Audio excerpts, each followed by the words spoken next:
உன்னத பாட்டின் புஸ்தகம் 2ஆம் அதிகாரம் 8வது வசனம். இது என் நேசருடைய சத்தம், இதோ அவர் மலைகள் மேல் குதித்தும் மேடுகள் மேல் துள்ளியும் வருகிறார். நாம் கண்களை மூடுவோம். நல்ல தகப்பனே, சர்வ வல்லமையுள்ள எங்கள் ஆண்டவரே, இந்த அருமையான நேரத்திற்காக உமக்கு ஸ்தோத்திரம். மகிமையுள்ள கரத்தில் எங்களை தாழ்த்துகிறோம். ஆண்டவரே, கடந்த 2 ஆண்டு காலமாக அடைக்கப்பட்ட காலத்திலிருந்து இந்த 3வது ஆண்டுக்குள்ளே நாங்கள் வந்திருக்கிறோம். இப்பொழுதும் உம்முடைய கரம் எங்களோடு கூட இருப்பதுக்காக உமக்கு ஸ்தோத்திரம். நீர் திறந்த வாசலை ஒருவரும் பூட்ட முடியாதுப்பா. ஆண்டவரே, எங்களுக்கு நீர் ஒரு திறந்த வாசலை தந்திருக்கிறீர். தேசமே உலகமே அடைக்கப்பட்டிருந்தாலும் கூட நாங்கள் உம்மை ஆராதிப்பதற்கென்று ஒரு வாசலை திறந்து கொடுத்திருக்கிறீரப்பா. அதற்காக உமக்கு ஸ்தோத்திரம். ஆவியானவர் நீங்கள் தான் வார்த்தைகளை இருதயத்துக்குள்ளே கொண்டு போகிறவங்க. வேத வாக்கியங்களை அறிந்து கொள்ளும்படி இருதயத்தை திறக்கிறவர் நீங்கள் தான் ஆவியானவரே. இந்த காலை வேளையிலே நீர் எங்களோடு கூட பேசும்படி நாங்கள் செபிக்கிறோம். உங்களுடைய மகிமையுள்ள கரத்தில் தாழ்த்துகிறோம். எங்கள் ஆண்டவர் இயேசுவின் நாமத்தில் பிதாவே, அல்லேலூயா. உன்னத பாட்டின் புஸ்தகம் 2ஆம் அதிகாரம் 8வது வசனத்தில் மணவாட்டி தன்னுடைய மணவாளனை குறித்து ஒரு வார்த்தை விதமாக சொல்லுகிறார். என்ன சொல்கிறாங்கன்னா, இது என் நேசருடைய சத்தம், இதோ அவர் மலைகள் மேல் குதித்தும் மேடுகள் மேல் துள்ளியும் வருகிறார். இந்த உன்னத பாட்டின் புஸ்தகத்தை குறித்து நாம் எல்லோருக்கும் அறிந்திருக்கிறோம். இது ஆண்டவராக இயேசு கிறிஸ்துவுக்கும் திருச்சபைக்கும் உள்ளதான ஒரு தொடர்பு. இந்த தொடர்பை தான் நாம் இங்கே உன்னதமான ஒரு அனுபவமாக பார்க்கிறோம். இதில் திருச்சபையானது இயேசுவை பார்த்து சொல்லக்கூடியதான ஒரு வார்த்தை, நேசரை பார்த்து சொல்கிறது, இது என் நேசருடைய சத்தம், அவர் மலைகள் மேல் குதித்தும் மேடுகள் மேல் துள்ளியும் வருகிறார் அப்படின்னு இருக்கு. மணவாளன் வருகிறதை பார்க்கும்போது மணவாட்டிக்கு தெரிகிறது, இது என் நேசருடைய சத்தம் அப்படின்னு சொல்லி. அதுவும் அவர் எங்கே வரும்போது மலைகள் மேல் குதித்து மேடுகள் மேல் துள்ளி வரும்போது அவர் சொல்லுகிறார், இது என் நேசருடைய சத்தம். பொதுவாக ஒரு மணவாளனுடைய சத்தம் மணவாட்டிக்கு நன்றாகவே தெரியும், அது எப்படிப்பட்ட ஒரு சத்தமாக இருந்தாலும். சமீபத்தில் ஒருத்தருடைய சாட்சியை கேட்டுக்கொண்டிருந்தேன். அப்பொழுது அந்த சாட்சியில் சொல்கிறாங்க, நானும் அவங்களும் ஒரு ரூமில் உட்காந்து பேசிக்கிட்டு இருந்தோம் அப்படின்னு அவங்க ஆரம்பிக்கிறாங்க. ஆரம்பிக்கும் போது அவர் சொல்கிறாரு, அவர் வெளியே இருக்கிற தன்னுடைய உதவியாளரை கூப்பிடுகிறார். அந்த விஐபி வெளியே இருக்கிற அந்த உதவியாளரை கூப்பிடுகிறார். கூப்பிடும்போது எப்படி கூப்பிட்டார் அப்படின்னா, அந்த கூட உட்காந்துருக்கவர் சொல்கிறாரு, அவர் கூப்பிட்டது எனக்கே கேட்கல அப்படிங்கிறார். அந்த உதவியாளருடைய பேரை சொல்லி, இப்போ ஒரு உதாரணத்துக்கு ஜெகன் வச்சுக்கோங்களேன். அந்த விஐபி என்ன பண்ணுறாரு, ரூமில் ஒருத்தரோட பேசிகிட்டு இருக்கும்போது ஜெகன் அப்படின்னு கூப்பிட்றாரு. தன்னுடைய உதவியாளர் அவர் கதவு சாத்தி இருக்கு, ரூமுக்கு வெளியே இருக்கிறார். கூப்பிடும்போது இவருக்கே அது சரியாக கேட்கல, அவர் என்னமோ சொன்னாரே அப்படின்னு பார்த்தா டோரை திறந்துக்கிட்டு அந்த உதவியாளர் உள்ளே வர்றாரு. சார் கூப்பிட்டீங்களே அப்படின்னு. இது அந்த கூட இருந்தவர் சொல்கிறாரு, எனக்கு ரொம்ப ஆச்சரியமாக இருந்தது, எப்படி இவருடைய அந்த மெல்லிய சத்தம் அப்படி மைல்டாக கேட்குது, எனக்கே சரியாக கேட்கல. இதுதான் புரிதல். அந்த தன்னுடைய எஜமானுக்கும் அந்த வேலை செய்கிறவருக்கும் அவரோடு கூட இருக்கக்கூடியதான ஒரு மனம். அவர் கூப்பிட்ட உடனே மற்றவங்களுக்கு கேட்குதோ இல்லையோ அவருக்கு கேட்குது.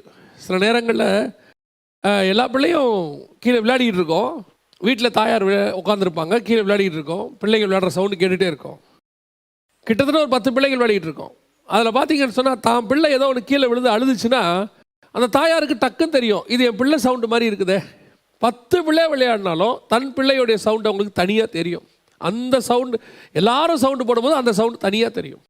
அதோட காரணம் என்ன அப்படின்னா, வெறும் கேட்கறது மாத்திரமல்ல, அவருடைய இருதயம் அந்த சவுண்டோடு கூட ஒட்டி இருக்கிறது. இப்போ என் மணவாளனுடைய சத்தத்தை குறித்து சொல்லும்போது மணவாட்டி சொல்கிறா, இது என் நேசருடைய சத்தம். இப்போ ஒரு சவுண்டு வருது, அது என் நேசருடைய சத்தம், அவர் மலையின் மேல் குதிச்சு வராரு, அவர் குதிச்சு வர்ற சவுண்டு எனக்கு கேட்குது அப்படின்னு சொல்கிறாங்க. சில நேரத்தில் தன்னுடைய கணவன் நடந்து வர சவுண்டை வச்சே அது தன்னுடைய கணவன் அப்படிங்கிறத அவங்க கண்டுபிடிச்சிருவாங்க. அவங்க பார்க்கவே மாட்டாங்க, வீட்டில் தான் இருப்பாங்க, அந்த சவுண்டு கேட்கும். வரும்போது சொல்லுவாங்க, எங்கள் வீட்டுக்கார் வராரு அப்படிம்பாங்க. அதோடைய அர்த்தம் என்ன அப்படின்னு கேட்டிங்கன்னா, அந்த சவுண்டு அவங்களுக்கு பழக்கப்பட்டு அந்த சவுண்டு மற்றவங்கள்லேருந்து இருக்கக்கூடிய ஒரு சின்ன டிஃப்ரென்ஸ் அவங்களுக்கு தெரியும். அப்போது நேசருடைய சத்தத்தை குறித்து சபைக்கு தெரியணுமா? அந்த சபை என்ன செய்தான், இது என் நேசருடைய சத்தம். இன்றைக்கி நமக்கு தெரியுமா நம்முடைய ஆண்டவருடைய சத்தம் என்ன நமக்கு தெரியுமா? அதுவும் ஆண்டவர் எப்படி வராரா, மலையின் மேல் குதித்து ஒவ்வொரு சூழ்நிலையிலையும் வரும்போது நமக்கு தெரியணும்.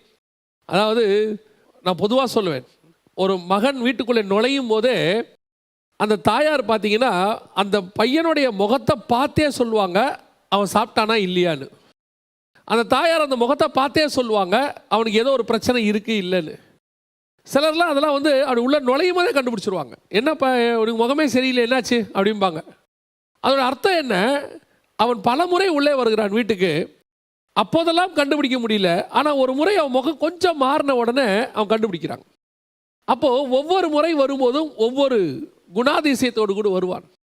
அதை பார்க்கும்போது கண்டுபிடிக்கணும்னா நம்முடைய இருதயம் அப்படி இணைஞ்சிருக்கணும். அதான் இது என் நேசருடைய சத்தம். ஆனால் இந்த சத்தம் எப்படிப்பட்ட சத்தம்? மலையின் மேல் குதித்து வருகிற சத்தம். அப்போ அந்த மலையின் மேல் குதித்து வரக்கூடிய நேசருடைய சத்தத்தை நாம் அறிந்திருக்கிறோமா? இன்னைக்கு சபை வந்து கடைசி காலத்தில் எப்படி இருக்கு அப்படின்னு கேட்டால், சபைக்குள்ள எல்லா சத்தமும் இருக்கு. சபைக்குள்ள எல்லா சத்தமும் இருக்கு. ஒரு பக்கம் இன்ஸ்ட்ருமெண்ட் சத்தம் இருக்கு, இன்னொரு பக்கம் நல்ல ஆராதனை சத்தமும் இருக்கு. நல்ல உண்மையோடும் ஆவியோடும் ஆராதிக்கிற சவுண்டும் இருக்கு. இன்னொரு பக்கம் சபைக்குள்ள பலவிதமான சத்தங்கள் இருந்தாலும் கூட தேவனுடைய சத்தம் சபைக்குள்ள இருக்கா? அந்த சத்தம் என்னன்னு நமக்கு தெரியுமா? சபைக்கு தெரியுமா? இன்னைக்கு மனுஷன் பேசுறது தெரியுமா? கர்த்தர் பேசுறாருன்னு தெரியுமா? இல்லை சாத்தான் பேசுறான்னு தெரியுமா? ஏன் இன்னைக்கு நிறைய சபைகளில் கள்ள உபதேசம் பேசும்போது அநேகருக்கு, ஏன் பெரும்பான்மையானவர்களுக்கு அது கள்ள உபதேசம் என்று தெரிகிறது, ஒரு குறிப்பிட்ட கூட்டத்துக்கு மட்டும் அது கள்ள உபதேசம்னு தெரிய மாட்டேங்குது. அவங்க அதை அக்செப்ட் பண்ணிக்கிறாங்க, அவங்கள மாற்ற முடியல. ஏன்? அவங்களுக்கு மட்டும் அது சரியா, உலகத்துக்கே அது தப்பாக தெரியுது. பாருங்களேன், உலகத்துக்கே அது தப்பாக தெரியுது. ஏன்? அப்போ அவங்களுக்கு அந்த நேசருடைய சத்தம் தெரியல, கர்த்தருடைய வார்த்தை என்னன்னு தெரியல. அப்போ மணவாட்டி சொல்றா, இது என் நேசருடைய சத்தம். அந்த மலையில் மேலே குதிச்சு வராரு பாருங்க, அது என் நேசருடைய சத்தம். அப்போ இந்த வசனத்தை தியானிக்கும் போது இந்த மலையில் மேல் கர்த்தருடைய சத்தம் ஒவ்வொரு இடத்துல ஒவ்வொரு விதமாக இருக்குது. ஒவ்வொரு இடத்துல கர்த்தருடைய சத்தம் மலையில் ஒவ்வொரு விதமாக இருக்குது.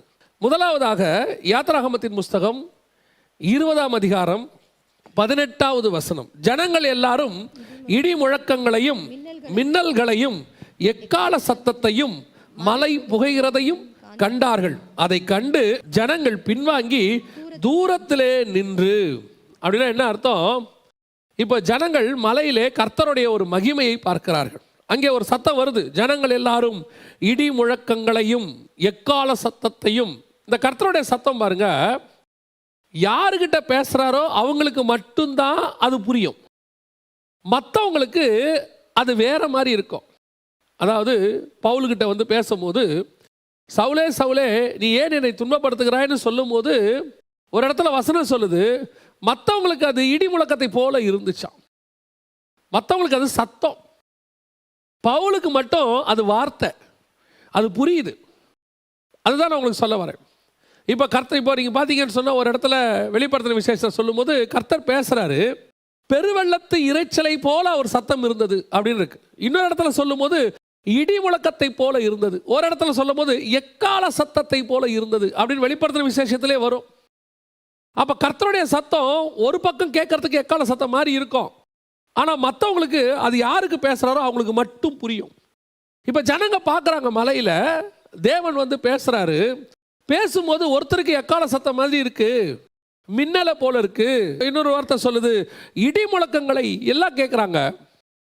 கேட்டுட்டு ஜனங்க சொல்றாங்க மோசேயை நோக்கி, அடுத்த வசனம், நீர் எங்களோடு கூட பேசும், நாங்கள் கேட்போம், தேவன் எங்களோடு கூட பேசாது இருப்பாராக. ஏன்? கர்த்தர் இப்படி பேசும்போது அவங்க சொல்றாங்க கர்த்தர் எங்களோடு கூட பேசாது இருப்பார். காரணம் என்ன? கர்த்தருடைய சத்தம் தம்முடைய ஜனங்க கிட்ட வரும்போது ஒரு ஜைஜாண்டிக்கா வருது, அவங்களால உட்கார்ந்து கேட்க முடியல. அந்த அளவுக்கு கர்த்தருடைய சத்தம் மலைகளின் மேல் தொனிக்கிறது. இப்போ மணவாட்டி யாரு? அந்த இடத்துல சபை யாரு? இஸ்ரவேலர்கள். ஆனா இஸ்ரவேலர்கள் சொல்றாங்க தேவன் பேச வேண்டாம். அங்க அவங்க தான் மணவாட்டி அன்னைக்கு. அதுக்கு பிறகுதான் நம்ம வந்தோம் புதிய ஏற்பாட்டு சபை. ஏன் இஸ்ரவேலர்கள் சொல்றாங்க கர்த்தர் பேச வேண்டாம்? ஏன்? என் நேசருடைய சத்தத்தை நான் கேட்கிறேன், இது என்னுடைய நேசர் சத்தம்னு பழைய ஏற்பாட்டில் அதே இஸ்ரவேல் மணவாட்டி சொல்றா, அந்த சத்தம் எனக்கு வேண்டாம்பா, அந்த சத்தம் எங்களுக்கு கேட்க முடியல, பயங்கரமா இருக்கு, அவர் பேசினா நாங்கள் செத்து போயிடுவோம் அப்படிங்கிறா. ஏன் இன்னைக்கு கர்த்தருடைய சத்தத்தை அவங்க கேட்க முடியல? ஏன் அந்த சத்தத்தை அவங்களால கேட்க முடியல? இன்னைக்கு நிறைய சபை அப்படிதான் இருக்குது. கர்த்தருடைய ஒரிஜினல் சவுண்டை இன்னும் சபை கேட்கவே இல்லை. பல சபைகள் சொல்றேன், நிறைய சபைகள் கேட்குது, பல சபைகள் கேட்கல. அந்த ஒரிஜினல் சவுண்டு வரணும் சபைக்குள்ள. அவங்களுக்கு மோசே சவுண்டு ஓகேவா இருக்குது. மோசே நீ பேசுப்பா, ஏன் நீ அப்பப்போ எங்களுக்கு ஏற்ற மாதிரி கொஞ்சம் பேசுவோப்பா, அப்பப்போ நீ வந்து கொஞ்சம் எங்களுக்கு காம்ப்ரமைஸ் பண்ணி பேசுவோப்பா, எங்களுக்கு அப்பப்போ நீ வந்துட்டு மன்றாடி பேசுவோப்பா, உன்னுடைய சவுண்டு எங்களுக்கு ஓகே. ஏன்னா அந்த சவுண்டு அவங்களுக்கு கொஞ்சம் நல்லா இருக்குது கேட்கறதுக்கு, ஃப்ரீக்வெண்ட்டாக இருக்குது கேட்கறதுக்கு. பரவாயில்ல, இந்த சவுண்டு நமக்கு ஓகே. நிறைய பேருக்கு கர்த்தருடைய சத்தத்தை கேட்க இஷ்டம் இல்லை. இன்னைக்கு கர்த்தர் சொல்றாரு, மோசே இந்த ஜனங்க என்ன பேச வேணான்ட்டாங்க, இப்போ வேற வழியே இல்லை, நான் உன் மூலியமாக தான் பேசணும். ஆனால் இப்போ நான் என்ன பண்ண போகிறேன் தெரியுமா? என்னுடைய பராக்கிரமத்தை நான் காட்டப் போகிறேன். நான் என்னுடைய அந்த ஜைஜாண்டிக் தன்மையை காட்ட போகிறேன் இந்த ஜனங்களுக்கு. அப்படி வந்து இறங்குவேன். எதுக்காக? இன்னைக்கு ஊழியக்காரங்க கண்டிப்பாக அதை தெரிஞ்சுக்கணும், ஒரு விசுவாசி கண்டிப்பாக தெரிஞ்சுக்கணும். எதுக்காக கர்த்தர் அப்படி வந்து இறங்குறார் மலையின் மேலே? அவருடைய சத்தம் ஏன் அப்படி இறங்குது அப்படின்னு கேட்டால், 19ஆம் அதிகாரம் யாத்ராகமத்தின் புஸ்தகம் 9வது வசனம். அப்பொழுது கர்த்தர் மோசேயை நோக்கி, நான் உன்னோட பேசும்போது ஜனங்கள் கேட்டு உன்னை என்றென்றைக்கும் விசுவாசிக்கும்படி நான் கார்மேகத்தில் உன்னிடத்தில் வருவேன் என்றார். நல்லா கவனிச்சுக்கொள்ளுங்க. நான் உன்னோடு பேசும்போது ஜனங்கள் கேட்டு உன்னை என்றென்றும் விசுவாசிக்கும்படி. அப்படின்னா என்ன அர்த்தம்? நான் உங்ககிட்ட பேசுவேன், அதை ஜனங்க விசுவாசிக்கணும். அப்படின்னா என்ன அர்த்தம்? கர்த்தருடைய வார்த்தையை மோசே மூலமா வரும், அதை ஜனங்க விசுவாசிக்கிறதுக்கும். அப்ப ஜனங்களுக்கு மோசே மேல என்ன வரணும்? ஒரு நம்பிக்கை வரணும். மோசே மேல ஒரு கர்த்தருடைய வார்த்தை தான் அப்படிங்கிற ஒரு நம்பிக்கை வரணும். அந்த நம்பிக்கை வரணும்னா இந்த பயம் வரணும். கர்த்தருடைய சத்தம் கேட்கணும் மலைக்கு மேல. பொதுவா நேசர் அப்படின்னா நம்ம என்ன நினைச்சுக்கிறோம்? நேசருடைய சத்தம் அப்படின்னா, அன்பே, ஆருயிரே, என் பிரியமே, என் புறாவே, என் ரூபவதியே, இப்படிதான் இருக்கும். அப்போ இன்னைக்கு உள்ளவங்களுக்கெல்லாம் அந்த நேசர் அப்படின்னு சொன்னா அன்பாதான் பேசணும், அவர் வந்து நமக்கு கொஞ்சம் தயவா தான் பேசணும் அப்படின்னு நினைக்கிறோம். கிருபை பொருந்தினவராய் தான் தேவன் பேசுவார். நம்ம தேவன் அன்புள்ளவர். நல்லா தெரிஞ்சுக்கொள்ளுங்க, நம்ம ஆண்டவருக்கு 2 பார்ட் இருக்கு. ஒரு பக்கம் அட்வொகேட், இன்னொரு பக்கம் ஜட்ஜு. ஒரு பக்கம் அட்வொகேட், நமக்காக பரிந்து பேசுகிறவர். இன்னொரு பக்கம் நியாயம் தீர்க்கிறவர், நியாயாதிபதி. அவர் இதையும் செய்வார், அதையும் செய்வார். அது ரொம்ப ஆச்சரியம். பிதாவுடைய கோபத்தை பற்றி பைபிளில் எங்கேயுமே சொல்ல, நான் பார்த்த வரைக்கும் இருக்குதான்னு தெரியல. ஆனால் நான் படித்ததில் 2 இடத்துல இயேசுடைய கோபத்தை பற்றி சொல்லியிருக்குது. சங்கீதத்திலும் இருக்கு, வெளிப்படுத்தின விசேஷத்திலும் இருக்கு. அவ்வளோ அன்புள்ள இயேசுவை பற்றி 2 இடத்துல அவர் மட்டும் கோபப்படாமல் பார்த்துக்குங்கன்னு சொல்லி வச்சிருக்குது. அப்போ நல்லா தெரிஞ்சுக்கணும், சபை வீடாக இருக்கட்டும், சபையாக இருக்கட்டும், நம்ம என்ன எதிர்பார்க்குறோம்? அன்பாக பேசணும், கொஞ்சம் கூட டோன் இன்க்ரீஸ் ஆகிடக்கூடாது. ஆனால் ஆண்டவர் சொல்கிறாரு, இல்லை மோசே, இந்த ஜனங்கிட்ட அன்பாக பேசிக்கிட்டே இருந்தால் அவங்க உன்னை விசுவாசிக்க மாட்டாங்க, உன்னை ஏமாத்திடுவாங்க. அப்போ அவங்க உன்னை நம்பணும். உன்னை நம்பணும்னா நான் கொஞ்சம் என்னுடைய பராக்கிரமத்தை காட்டித்தான் ஆகணும். இன்னைக்கு கர்த்தருடைய வார்த்தை சபையில் அப்படி வரணும், ஜைஜாண்டிக்கா வரணும், ஜனங்கள் விசுவாசிக்கத்தக்கதாக. இன்னைக்கு நம்ம எப்படி இருக்கிறோம்? கர்த்தருடைய வார்த்தையை நம்ம எப்படி பார்க்குறோம்? இன்னைக்கு நம்ம கர்த்தருடைய வார்த்தை வரும்போது சாந்தமாக வரணும், அமைதியாக வரணும், சந்தோஷமாக வரணும், அதெல்லாம் உண்மைதான். ஆனால் ஆண்டவர் சொல்றாரு, நம்முடைய சத்தம் ஜனங்கள் விசுவாசிக்கத்தக்கதாக வரணும் சபைக்குள்ள. இந்த 19ஆம் அதிகாரத்தில் ஏன் திடீர்னு ஆண்டவர் இப்படி பேசுறாரு தெரியுமா உங்களுக்கு? திடீர்னு மோசையை பார்த்து சொல்றாரு, உன்னை ஜனங்க விசுவாசிக்கணும்பா. ஏன் அப்படி சொல்றாரு அப்படின்னு கேட்டீங்கன்னா, இவங்க 15ஆம் அதிகாரத்தில் தான் எகிப்தை விட்டு புறப்பட்டு வராங்க. 16ஆம் அதிகாரத்தில் மன்னா பிரச்சனை வருது, மன்னாவுடைய இஷ்யூ வருது, மன்னாவும் இறைச்சியும் கேட்குறாங்க. 17ஆம் அதிகாரத்தில் தண்ணி பிரச்சனை வருது, எங்களுக்கு தண்ணி இல்லைன்னு கேட்குறாங்க. 18ஆம் அதிகாரத்தில் தான் அவங்க வந்துட்டு மோசையோடைய மாமா வந்து போகிறார், அந்த இஷ்யூ நடக்குது. இந்த 19ஆம் அதிகாரம் இப்போ வந்து அவர் வந்து என்ன பேசுகிறாரு அப்படின்னு கேட்டிங்கன்னு சொன்னால், இந்த ஜனங்க உன்னை விசுவாசிக்கணும் அப்படின்னு ஆரம்பிக்கிறார். ஏன் அப்படின்னு கேட்டிங்கன்னா, 20ஆம் அதிகாரத்தில் நியாயப்பிரமாணத்தை பற்றி ஆரம்பிக்க போகிறார் கர்த்தர். நல்லா தெரிஞ்சுக்கொள்ளுங்க. 15ஆம் அதிகாரத்துக்கு வந்தாங்க வனாந்தரத்துக்கு, 16ல் மன்னாவும் இறைச்சியும் பிரச்சனை, 17ல் தண்ணி பிரச்சனை, 18ல் மோசையோடைய மாமா வந்துட்டு போயிட்டாரு, 19ல் கர்த்தர் சொல்றாரு, முதல்ல உன்னை அந்த ஜனங்க விசுவாசிக்கணும் மோசே. அதனால நான் என்ன செய்யறேன், ஃபர்ஸ்ட் நான் யாருன்னு உங்களுக்கு காட்டிடுறேன். ஏன் ஆண்டவரே? ஏன்னா நான் 20ஆம் அதிகாரத்துல இருந்து நியாயப்பிரமாணத்தை பேச போறேன். என்னுடைய வார்த்தையை பேசும்போது பேசுகிற உன்னை அவர்கள் முதல்ல விசுவாசிக்கணும், பேசுகிற உன்னை அவங்க மதிக்கணும். அந்த மதிப்பு உனக்கு இருக்கணும்னா நீ பேசுற வார்த்தை என்னுடைய வார்த்தை. அந்த வார்த்தை அவங்களுக்கு போய் ரீச் ஆகணும்னா முதல்ல அவங்க உன்னை நம்பணும். உன்னை நம்பணும்னா நீ யாருங்கிறத நான் நிரூபிச்சு காட்டணும். அதுக்கு முதல்ல நான் மலையில வந்து என் சத்தத்தை கொஞ்சம் காட்டுறேன். ஜனங்களே சொல்லுவாங்க அதுக்கு பிறகு, ஐயோ மோசே பேசிட்டோம். அதுக்கப்புறம் நீ பேசுறதெல்லாம் நான் பேசுறது மோசே. அதுக்கப்புறம் ஜனங்க விசுவாசிப்பாங்க. கர்த்தர் நம்ம மூலமா பேச போறாரு, நம்ம கர்த்தருடைய வார்த்தையை பேச போறோம் அப்படின்னு சொன்னா முதல்ல கர்த்தர் நமக்கு அந்த ஆத்தரைஸ் பண்ணது நமக்கு இருக்கணும். அந்த ஜைஜாண்டிக் தன்மை உன்னுடைய வார்த்தையில இருக்குமானால் ஜனங்கள் சொல்வார்கள் நீ பேசு. அதுதான் மலையின் மேல் வருகிற கர்த்தருடைய சத்தம். இன்னைக்கு அப்படி ஒரு அங்கீகாரத்தை கர்த்தர் நம்ம மேல வச்சிருக்கிறாரா? சில ஊழியக்காரங்க பேசும்போது பாருங்க அழகா சொல்லுவாங்க, இது கர்த்தருடைய சத்தங்க, கர்த்தர் பேசுறாரு, நாங்க இந்த மாதிரி கேட்டதே இல்லை, இது கர்த்தர் கொண்டு வந்து கொடுக்குற வார்த்தை அப்படின்னு சொல்லுவாங்க. அதுதான் முக்கியம்.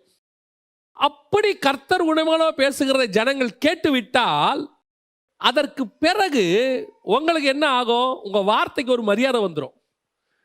பேசுறது யாரா வேணா இருக்கலாம், பேசுறது யாரா வேணா இருக்கலாம், ஆனா கர்த்தர் அங்கீகாரம் பண்ணதா இருக்கணும். அந்த மலையில வந்து கர்த்தர் என்ன செய்யணும்? அந்த சத்தத்தை அங்கீகாரம் பண்ணணும்.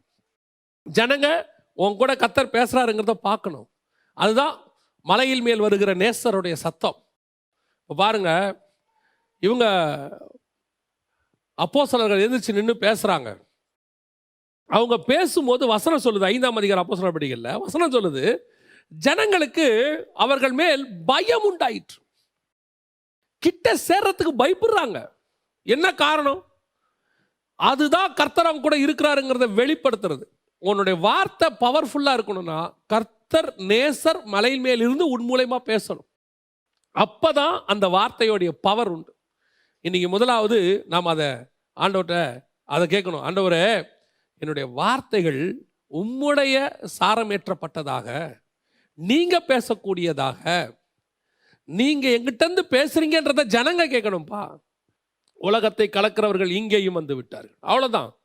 கர்த்தர் உன் மூலமா செய்யற காரியம் அப்படி இருக்கும். சிலர் உட்காந்து ரெடி பண்றாங்க. ஆச்சரியமா இருக்கு எனக்கு.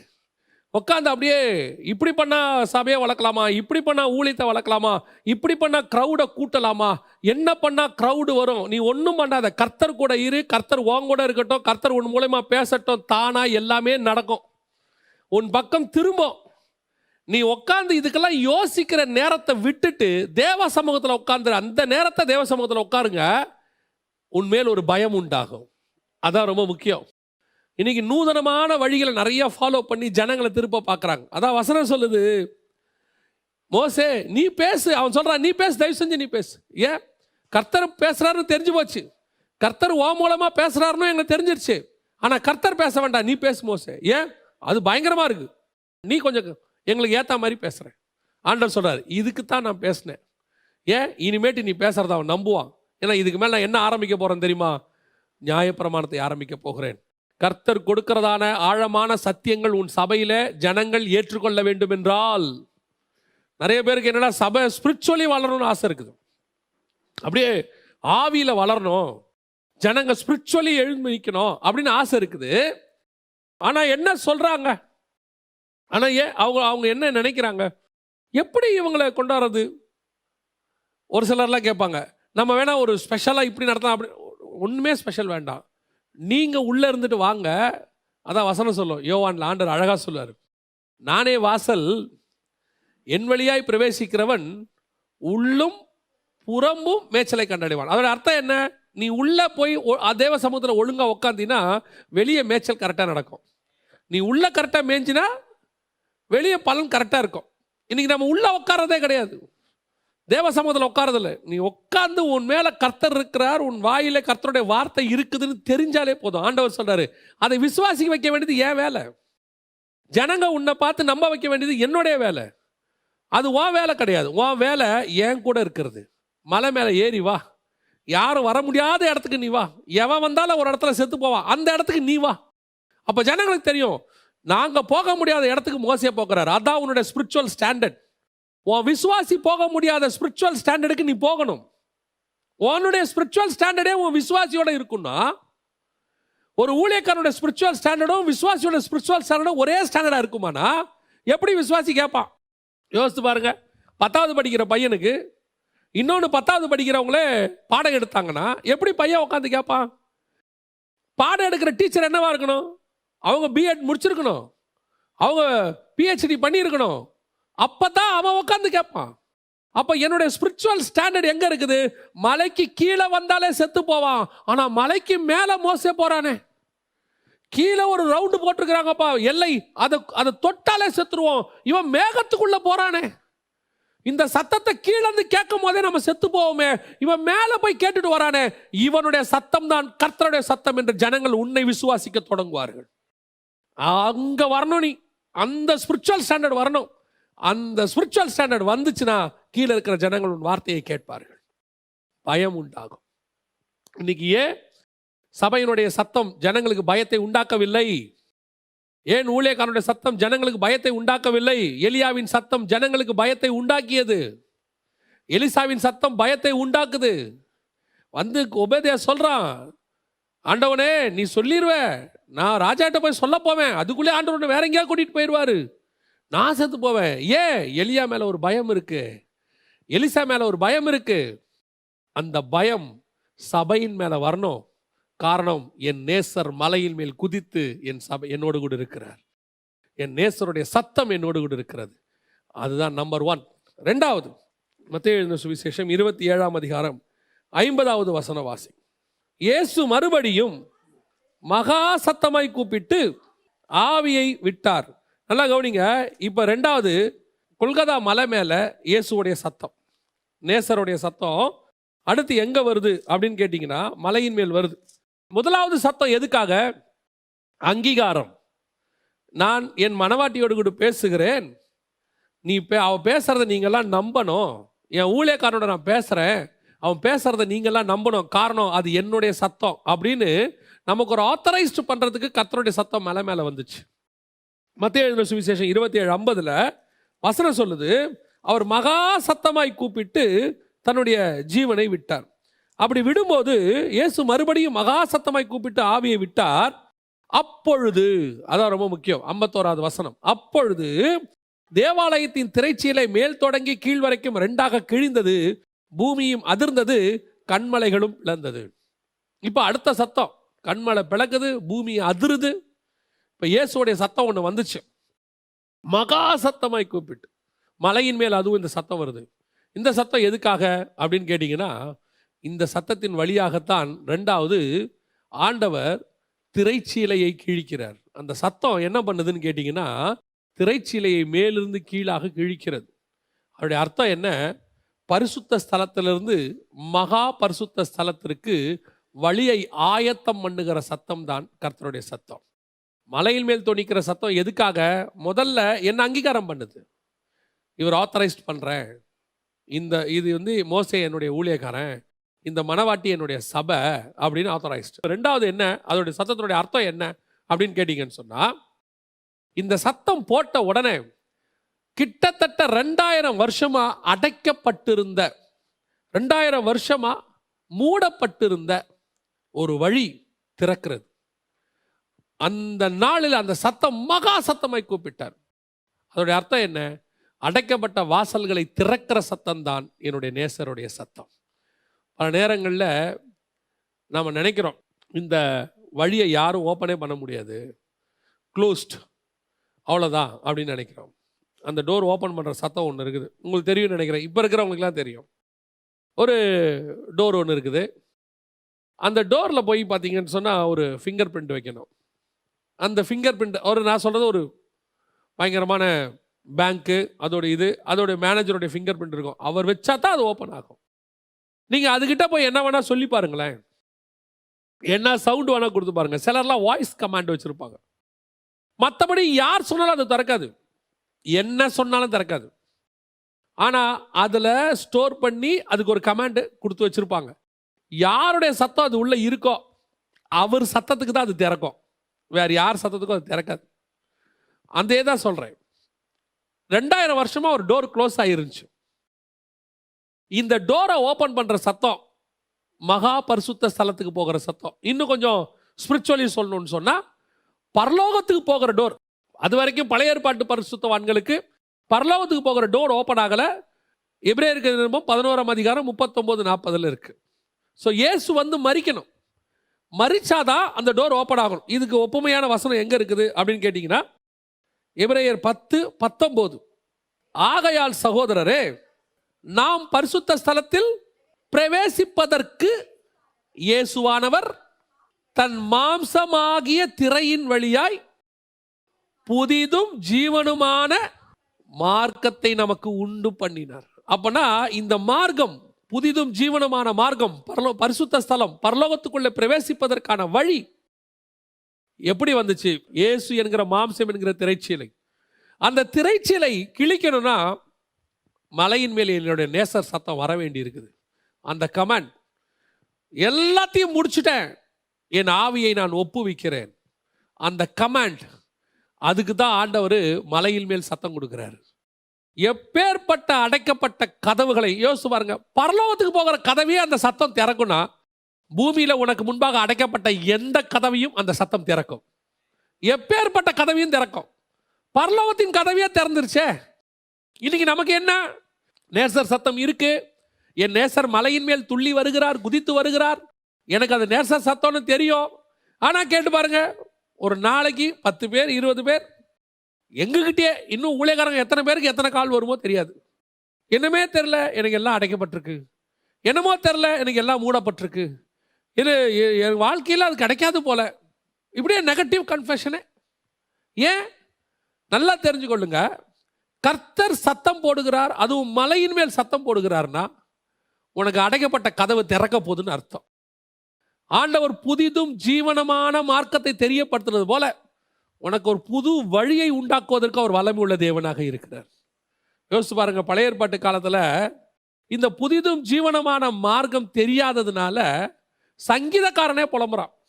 சங்கீதம் 16:11, ஜீவ மார்க்கத்தை எனக்கு தெரியப்படுத்துவீர். இன்னும் தெரியப்படுத்தி நீர் இல்லை, ஜீவ மார்க்கத்தை எனக்கு தெரியப்படுத்துவீர். இன்னும் எனக்கு அது தெரியல, ஜீவ மார்க்கம் எனக்கு தெரியல, எனக்கு அதை சொல்லிக் கொடுங்கன்னு கேட்குறான். இதே சங்கீதக்காரன் தான் எபிரேயர் 11 இருக்கிறான். 32, 31, 32 வாசிச்சிங்கன்னா, பின்னு நான் என்ன சொல்லுவேன்? சிம்சோன், எப்தா, பாராக், அப்புறம் தாவீது, இவங்க எல்லாரும் 39ஆம் வசனம் என்ன சொல்லுது? விசுவாசத்தினாலே நற்சாட்சி பெற்றிருந்தும் வாக்குத்தத்தம் பண்ணப்பட்டதை அடைய ஜீவ மார்க்கம் அவனுக்கு தெரியல, அடைக்கப்பட்டிருக்கு. வசனம் சொல்லுது, அவர்கள் நம்மை அல்லாமல் பூர்ணராகாதபடி. அப்படின்னா என்ன அர்த்தம்? இயேசு வந்து மலையின் மேலே அவருடைய மகா சத்தத்தை சொல்லும் போதுதான், மரிக்கும் போதுதான் அவர் சரீரம் என்கிற திரைச்சீலையின் வழியாக அந்த டோரே ஓப்பன் ஆகும். 2000 வருஷமா அடைக்கப்பட்ட கதவையை திறக்கிறது தான் கர்த்தருடைய சத்தம். கர்த்தர் உனக்கும் எனக்கும் கதவை அடைக்கல, அதை பூட்டி வச்சிருக்கிறாரு. அவருடைய சத்தம் வந்துட்டா போதும், எல்லாமே திறந்துடும். கர்த்தருக்கு முன்பாக திறக்கப்படாத கதவுன்னு ஒன்று கிடையவே கிடையாது. கர்த்தருக்கு முன்பாக அப்படிதான், ஒரு கதவையும் அடைக்க முடியாது. ஏன்னா அவர் தான் திறக்கக்கூடாதபடிக்கு பூட்டுகிறவரும் பூட்டக்கூடாதபடிக்கு திறக்கிறவரும். எனக்கு இந்த வசனத்தை கேட்கும்போது எனக்கு இன்னொரு வசனம் ஞாபகத்துக்கு வருது. கோரேசுக்கு முன்பாக ஆண்டவர் ஒரு வார்த்தை சொல்லுவாரு, கர்த்தராகிய நான் அபிஷேகம் பண்ணின கோரேசுக்கு முன்பாக ஜாதிகளை கீழ்ப்படுத்தி ராஜாக்களின் இடைக்கட்டுகளை அவிழ்க்கும்படிக்கும் அவனுக்கு முன்பாக வாசல்கள் பூட்டப்படாதிருக்க கதவுகளை திறந்து வைக்கும்படிக்கும் அவனை பார்த்து அவன் வலது கையை பிடித்து கொண்டு அவனுக்கு சொல்லுகிறதாவது, நான் உனக்கு முன்னே போய் கோணலானவைகளை செவ்வையாக்குவேன்.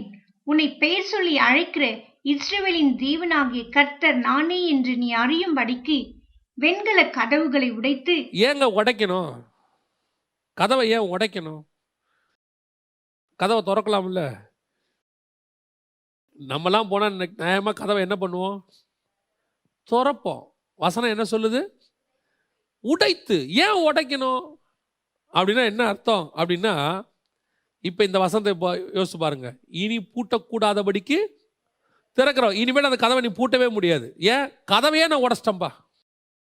கதவுன்னு ஒன்று இருந்தால் தானேப்பா உனக்கு பூட்டுவேன். என் பிள்ளைக்கு முன்னாடி ஒரு கதவை நீ வச்சா தானே பூட்டுவேன். நான் கதவே வைக்க மாட்டேன்ப்பா. இருக்கிற கதவு இது வரைக்கும் நீ பூட்டி வச்சிருந்த இல்லையா, அந்த கதவை நான் உடைச்சிடுவேன். அதுதான் கர்த்தர் நம்ம கொடுக்குற வாக்கு தத்துவம். இது வரைக்கும் அடைஞ்சிருந்துச்சு. 2021 வரைக்கும் அடைச்சி வச்சுருந்தாங்க. ஆஃபீஸில் பிஎஃப் பணத்தை அடைச்சி வச்சுருந்தாங்க. எங்களுக்கு வர வேண்டிய சொத்தை அடைச்சி வச்சுருந்தாங்க. எங்களுக்கு வர வேண்டியதான ஆசீர்வாதத்தை அடைச்சி வச்சுருந்தாங்க. எங்களுக்கு கிடைக்க விடாதபடிக்கு பண்ணாங்க. மேலே ஒரு ஆஃபீஸர் உட்காந்துக்கிட்டு எனக்கு ப்ரொமோஷனை வர விடாதபடிக்கு தடுத்தா. எங்கள் அக்கா தங்கச்சி அண்ணன் தம்பிங்கெல்லாம் எனக்கு விரோதமாக கிரியை செய்து எனக்கு வர விடாதெல்லாம் தடுத்தாங்க. ஆண்டவர் சொல்கிறார், ஆமாம் இது வரைக்கும் பூட்டி வச்சுருந்தாங்க. இப்போ நான் சொல்கிறேன், கதவை திறக்க போகிறதில்ல. கதவை என்ன செய்ய போகிறதில்ல? திறக்க போகிறதில்ல. கதவை என்ன பண்ண போகிறேன்? உடைக்க போகிறேன். ஏன்? இதுக்கப்புறம் ஒருத்தனை உனக்கு முன்பாக அதை பூட்டவே முடியாது. கர்த்தர் மகா சத்தமாய் கூப்பிட போகிறார். உனக்கு முன்பாக கர்த்தர் கதவுகளை திறக்க போகிறார், உடைக்க போகிறார். அடுத்த வசனம் எப்படி இருக்குது? கதவுகளை உடைத்து இரும்பு தாழ்பால்களை முறித்து. அவ்வளோதான், தாப்பாலே கிடையாது, ஓவர், ஃபினிஷ். இனி பூட்டே போட முடியாது உனக்கு. இப்படி ஒரு ஓப்பனை கர்த்தர் கொடுக்க போறார். என் நேசருடைய சத்தம் மலை மேல. ஏன் மகா சத்தம் தெரியுமா? கர்த்தர் எனக்கு ஒன்று திறக்க போறாரு. புதிதும் ஜீவனமான மார்க்கத்தை திறந்தவர் எனக்கு திறக்க போறாரு. அந்த திறதல் எப்படி இருக்க போகுதுன்னா, இனி யாருமே பூட்டக்கூடாதபடிக்கு திறக்க போகிறார். அதுதான் என் சத்தம். என் நேசருடைய சத்தம் மலை மேல கேட்குது, கொல்கதா மேல, கல்வாரி மேல. அவர் எனக்கு போட்ட ஒரு சத்தம் இருக்கே, மகா சத்தமாய் கூப்பிட்டாரு. ஏன் தெரியுமா? எனக்கு ஒரு ஓப்பனை கொடுத்துட்டாரு. இனிமேட்டு இனி எவனும் பூட்ட முடியாது. சிலர் சொல்லுவான், உன்னை அப்படி பண்ணிடுவேன், இப்படி பண்ணிடுவேன், இல்லாமல் பண்ணிடுவேன், உன்னை க்ளோஸ் பண்ணிடுவேன். ஒருத்தர் சொன்னார், மினிஸ்ட்ரியை க்ளோஸ் பண்ணிடுவேன்னாரு. கர்த்தருக்கு சோத்திரம். அவர் சொன்னானிலேருந்து மினிஸ்ட்ரி பயங்கரமாக வளர்ந்துச்சு. என்ன க்ளோஸ் பண்ணுவேன்னு சொன்னாங்கன்னு வச்சுக்கோங்களேன், அதில் கூட நியாயம் இருக்குது. ஏன் அப்படின்னு சொன்னால், என்ன க்ளோஸ் பண்ணுவேன்னு சொன்னால் அது என்னோட போயிடும். மினிஸ்ட்ரியை க்ளோஸ் பண்ணுவேன்னு சொன்னால் அது கர்த்தரோட போவோம். ஏன்னா மினிஸ்ட்ரி யாருது? கர்த்தரோட. சிலர்லாம் சொல்லுவாங்கல்ல, இனிமேட்டு இங்கே உன் சபையை நடத்த விட மாட்டேன், இந்த ஏரியாவில் நீ ஊழியம் எப்படி நான் பண்ணுறேன் பார்க்குறேன், இந்த கிராமத்துக்குள்ள நீ இருக்கக்கூடாது அப்படின்லாம் சொல்லுவாங்க. அப்படி அவன் சொல்லும் போது நீங்கள் சந்தோஷம் பண்ணுவோம். நல்ல வேலை, பிரச்சனை ஆண்டவர் பக்கம் திரும்பிடுச்சு, நம்ம பக்கம் திரும்பலை. அதாவது சில நேரத்தில் சொல்லும் போது அவங்க ஆண்டவரை தேவையில்லாமல் வம்புக்கு இழுத்துருவாங்க. நீ எல்லாம் உருப்படவே மாட்டடா அப்படின்னு சொல்லிட்டா கூட பரவாயில்ல, நீ இயேசுவை ஏற்றுக்கிட்டல அதனால உருப்பட மாட்டேன்பா. அந்த டேக் இருக்குல்ல கூட. இப்போ பிரச்சனை யாருக்கிட்ட போயிருச்சு? இயேசுக்கிட்ட போயிருச்சு. அதுக்கப்புறம் தான் கதவை உடைப்பார். இல்லைனாலும் உடைப்பார், அது வேற விஷயம். ஆனால் நம்மளை ஒன்று சொல்லிட்டாங்கன்னு வச்சுக்கோங்க, அதுவும் அவர் அபிஷேகம் பண்ணணும்னு சொல்லிட்டாங்கன்னு வச்சுக்கோங்க, அவர் அதுக்கெல்லாம் போகிறதுக்கு மாட்டார். வெண்கல கதவுகளை உடைத்து இரும்பு தாப்பால்களை முறிச்சிருவார். அதுதான் கர்த்தருடைய சத்தம். தைரியமாக சொல்லுங்க, என் கதவை கர்த்தர் திறக்க போகிறார், என் கதவை கர்த்தர் உடைக்க போகிறார். ஆமாம், இது வரைக்கும் அடைஞ்சுதான் இருந்துச்சு. சொல்லுங்க, 2021 வரைக்கும் அடைஞ்சுதாங்க இருந்துச்சு. 22 எனக்கு உடைக்கிற வருஷம். நம்ம உடைக்கிறோம். கர்த்தர் சொல்றாரு, நான் உனக்கு உடைத்து கொடுப்பேன், நான் உன்னை ஆசீர்வதிப்பேன். கர்த்தருடைய ஆசீர்வாதத்துக்கு கை குறுகவே இல்லைங்க. ஆனால் ஒன்று மட்டும் நிச்சயம், அந்த நேசருடைய சத்தம் என்னன்னு உனக்கு தெரியணும். அதான் முக்கியம். இன்னைக்கு நமக்கு இப்பேற்பட்ட ஒரு நேசர் நம்ம கூட இருக்கிறாரு. அதான் நான் யோசிச்சு பார்த்தேன். இயேசுவுடைய மரணமே எனக்கு இவ்வளவு ஆசீர்வாதத்தை கொண்டு வருமானால், உயிர்த்தெழுதல் எவ்வளவு ஆசீர்வாதத்தை கொண்டு வரும். நம்ம மரணத்தை தியானிக்கிற அளவுக்கு உயிர்த்தெழுதலை தியானிக்கிறது இல்லை. பவுல் சொல்றாரு பிலிப்பியருக்கு எழுதும்போது, பிலிப்பியர் 3:10 வாசிங்க. இப்படி நான் அவரையும் அவருடைய உயிர்த்தெழுதலின் வல்லமையையும் அவருடைய பாடுகளின் ஐக்கியத்தையும் அறிகிறதற்கும் அவருடைய மரணத்திற்கொப்பான மரணத்திற்குள்ளாகி எப்படி ஆயினும் நான் மரித்தோரிலிருந்து உயிரோடு எழுந்திருப்பதற்கு தகுதியாகும்படிக்கும் அவருக்காக எல்லாவற்றையும் நஷ்டம் என்று விட்டேன், குப்பையுமாக எண்ணுகிறேன். இவ்வளத்தையும் எதுக்காக விட்டார் தெரியுமா? அது நிறைய விஷயம் இருக்கு. அதுல ஒண்ணு, அவருடைய உயிர்த்தெழுதலின் வல்லமையை பெற்றுக்கொள்ளும்படி. என் தேவன் மலையின் மேல, என் நேசர் மலையின் மேல ஜீவனை விட்டு திறந்ததுக்கே எனக்கு இவ்வளவு பவர் இருக்குதே, இனி ஜீவனே போகாத உயிர்த்தெழுதலின் வல்லமை எனக்குள்ள கொடுத்து விட்டு போயிருக்கிறாரு. அதான் பவுல் சொல்றாரு, அதை அறிகிற அறிவு, அதை பெற்றுக்கொள்ளுகிற அறிவு. இன்னைக்கு சபை மலை மேல இருக்கிற பட்டணம், நேசர் மலை மேல எனக்கு எல்லாத்தையும் திறந்துட்டாரு. வசனம் சொல்லுது, புதிதும் ஜீவனமான மார்க்கத்தை திறந்துட்டாரு தன் சரீரம் என்கிற திரைச்சீலையின் வழியாக. ஆனா சபை எப்படி உட்காந்துருக்கு? எல்லாம் க்ளோஸ்டுங்க, நடத்தவே முடியாதுங்க, சான்ஸே இல்லைங்க. நான் சொல்லுவேன் 2020 அடைக்கப்பட்டது, சபை நடந்தது. 21 அடைக்கப்பட்டது, ஊழியம் நடந்தது. 22 அடைக்கப்பட்டிருக்கிறது, இப்பவும் நடக்கும். அதை தடுக்க யாரால முடியாது. காரணம், என் நேசர் கதவுகளை உடைத்து இரும்பு தாப்பால்களை முறித்திருக்கிறார். ஏன்னா மரணத்துல திறந்த கதவு அது. மகா சத்தம் போட்டு என் நேசர் கதவை திறந்திருக்கிறாரு.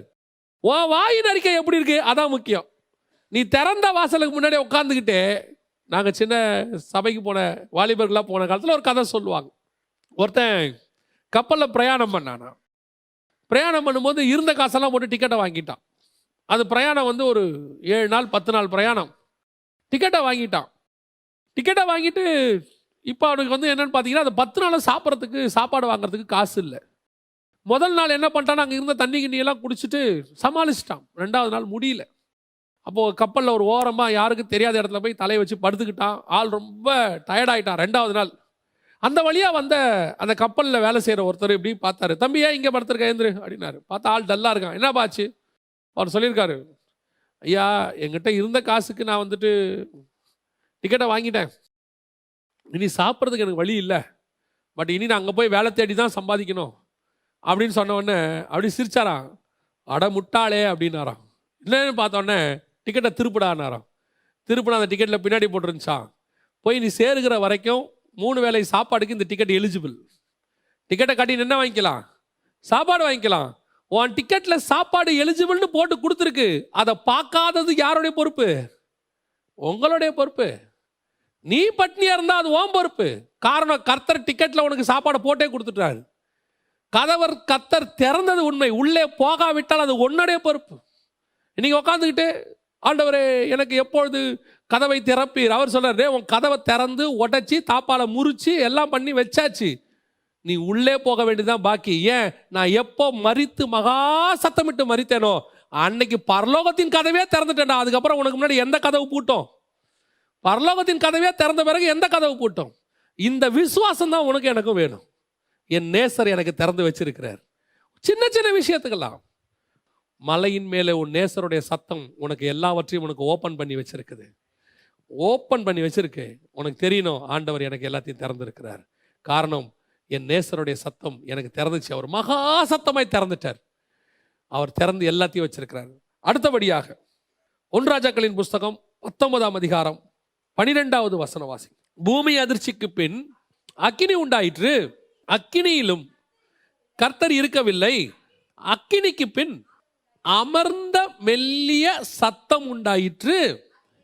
என்னுடைய நேசர் இப்போ 3வது, முதல்ல சினாய் மலையில் பேசுறார். மலை சும்மா புகை காடா மாறி ஜைஜாண்டிக்கா வந்து இறங்குறாரு என் ஆண்டவர். இப்போ அத்தனை பேரும் அலறான். ஐயோ இவர் இல்லைங்க, அவருடைய தாசன் மோசேக்கு நாங்கள் இனிமேட்டு கீழ்ப்படிவோம். இது ஒரு என் நேசருடைய சத்தத்தினுடைய ஒரு ஆங்கிள். இன்னொரு ஆங்கிள், மகா சத்தமாய் கூப்பிட்டு ஜீவனை விட்டார். ரத்த கலரில அப்படி விடுறாரு. செத்துட்டாரோ இல்லை, இனிமேல் தான் ஓப்பன் ஸ்டார்ட். இது ஒரு ஆங்கிள் என் நேசருடைய சத்தத்துக்கு. இப்போ இயேசு மகா சத்தமாக கூப்பிட்டாருன்னு இருக்கு இல்லைங்களா, அந்த கல்வாரி மேலே. சீனாயில் கூப்பிட்டது வேற, கல்வாரியில் கூப்பிட்ட போது எப்படி மகா சத்தமாக கூப்பிட்டுருப்பாரு. ஒரு மனுஷன் உயிர் போகும்போது எப்படி கூப்பிடுவான் யோசிச்சு பாருங்க. இயேசு கிறிஸ்துவை முந்தின நாள் சாயங்காலத்துலேருந்து அடிச்சிருக்காங்க.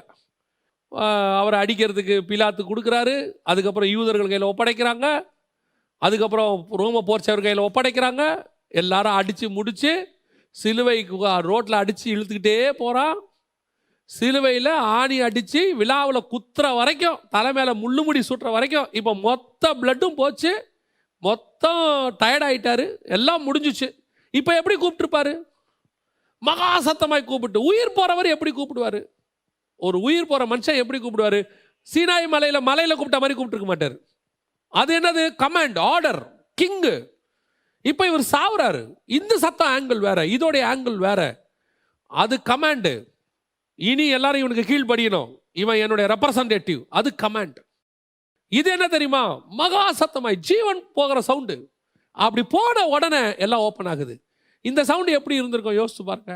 அது வந்து இந்த கமாண்டெல்லாம் இருந்திருக்காது, அந்த மாதிரி கமாண்ட் இருந்திருக்காது. ஏன்னா உயிர் போக போகிற லாஸ்ட் மினிட்.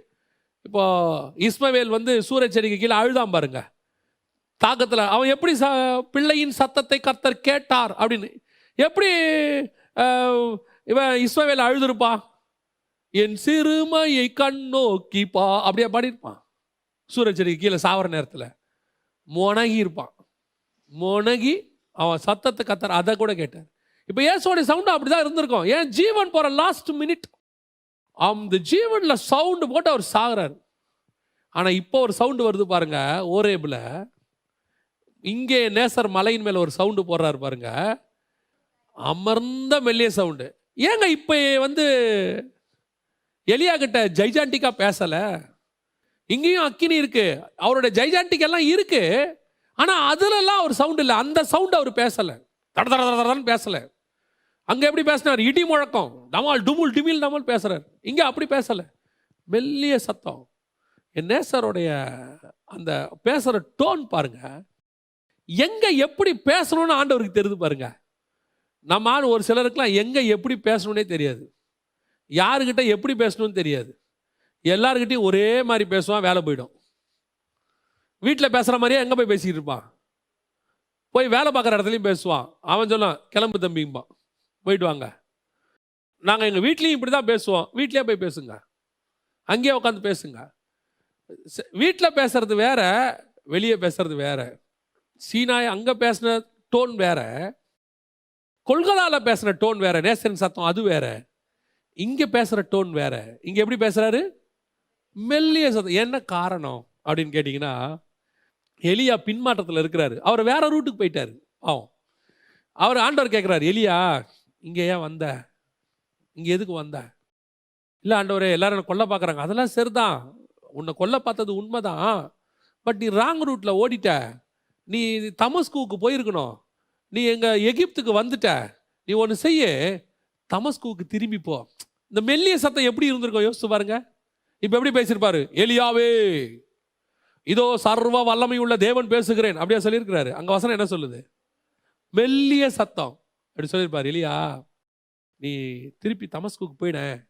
அங்கே நீ போனால் உனக்கு அங்கே என்னென்ன ஆசீர்வாதம் வச்சுருக்கேன் தெரியுமா? உன்னை நீ அங்கே போ, எகுவை இஸ்ரேல் மேலே ராஜாவாக்கு, ஆசைகளை சிரியா மேலே ராஜாவாக்கு, உன் ஸ்தானத்தில் எலிசாவை அபிஷேகம் பண்ணு. நான் உன்னை அங்கே எப்படி மைல்டாக பேசுகிறாரு பாருங்க. காரணம் என்ன தெரியுமா? இப்பொழுது அவன் பின்மாற்றத்தில் இருக்கிறான், ராங் ரூட்டில் இருக்கிறான், முகத்தை மறைச்சிக்கிறான். ஆண்டவரே தப்பு பண்ணிட்டேன்ப்பா நான். காரணம் என்ன? எலியாவுடைய ஜைஜாண்டிக்கே என்ன தெரியுமா? கர்த்தருக்கு முன்பாக நிற்கிறவன். ஆகாப்ட சொல்லுவான், நான் யார் தெரியுமா? கர்த்தருக்கு முன்பாக நிற்கிறவன். ஒருத்தரையும் சொல்லும் போது, ஓ எப்பா நீ யாருப்பா? கர்த்தருக்கு முன்பாக நிற்கிற எலியான்னு போய் சொல்லு. அப்படி நிற்கிற எலியா இப்போ ராங் ரூட்டில் ஓடிட்டாரு.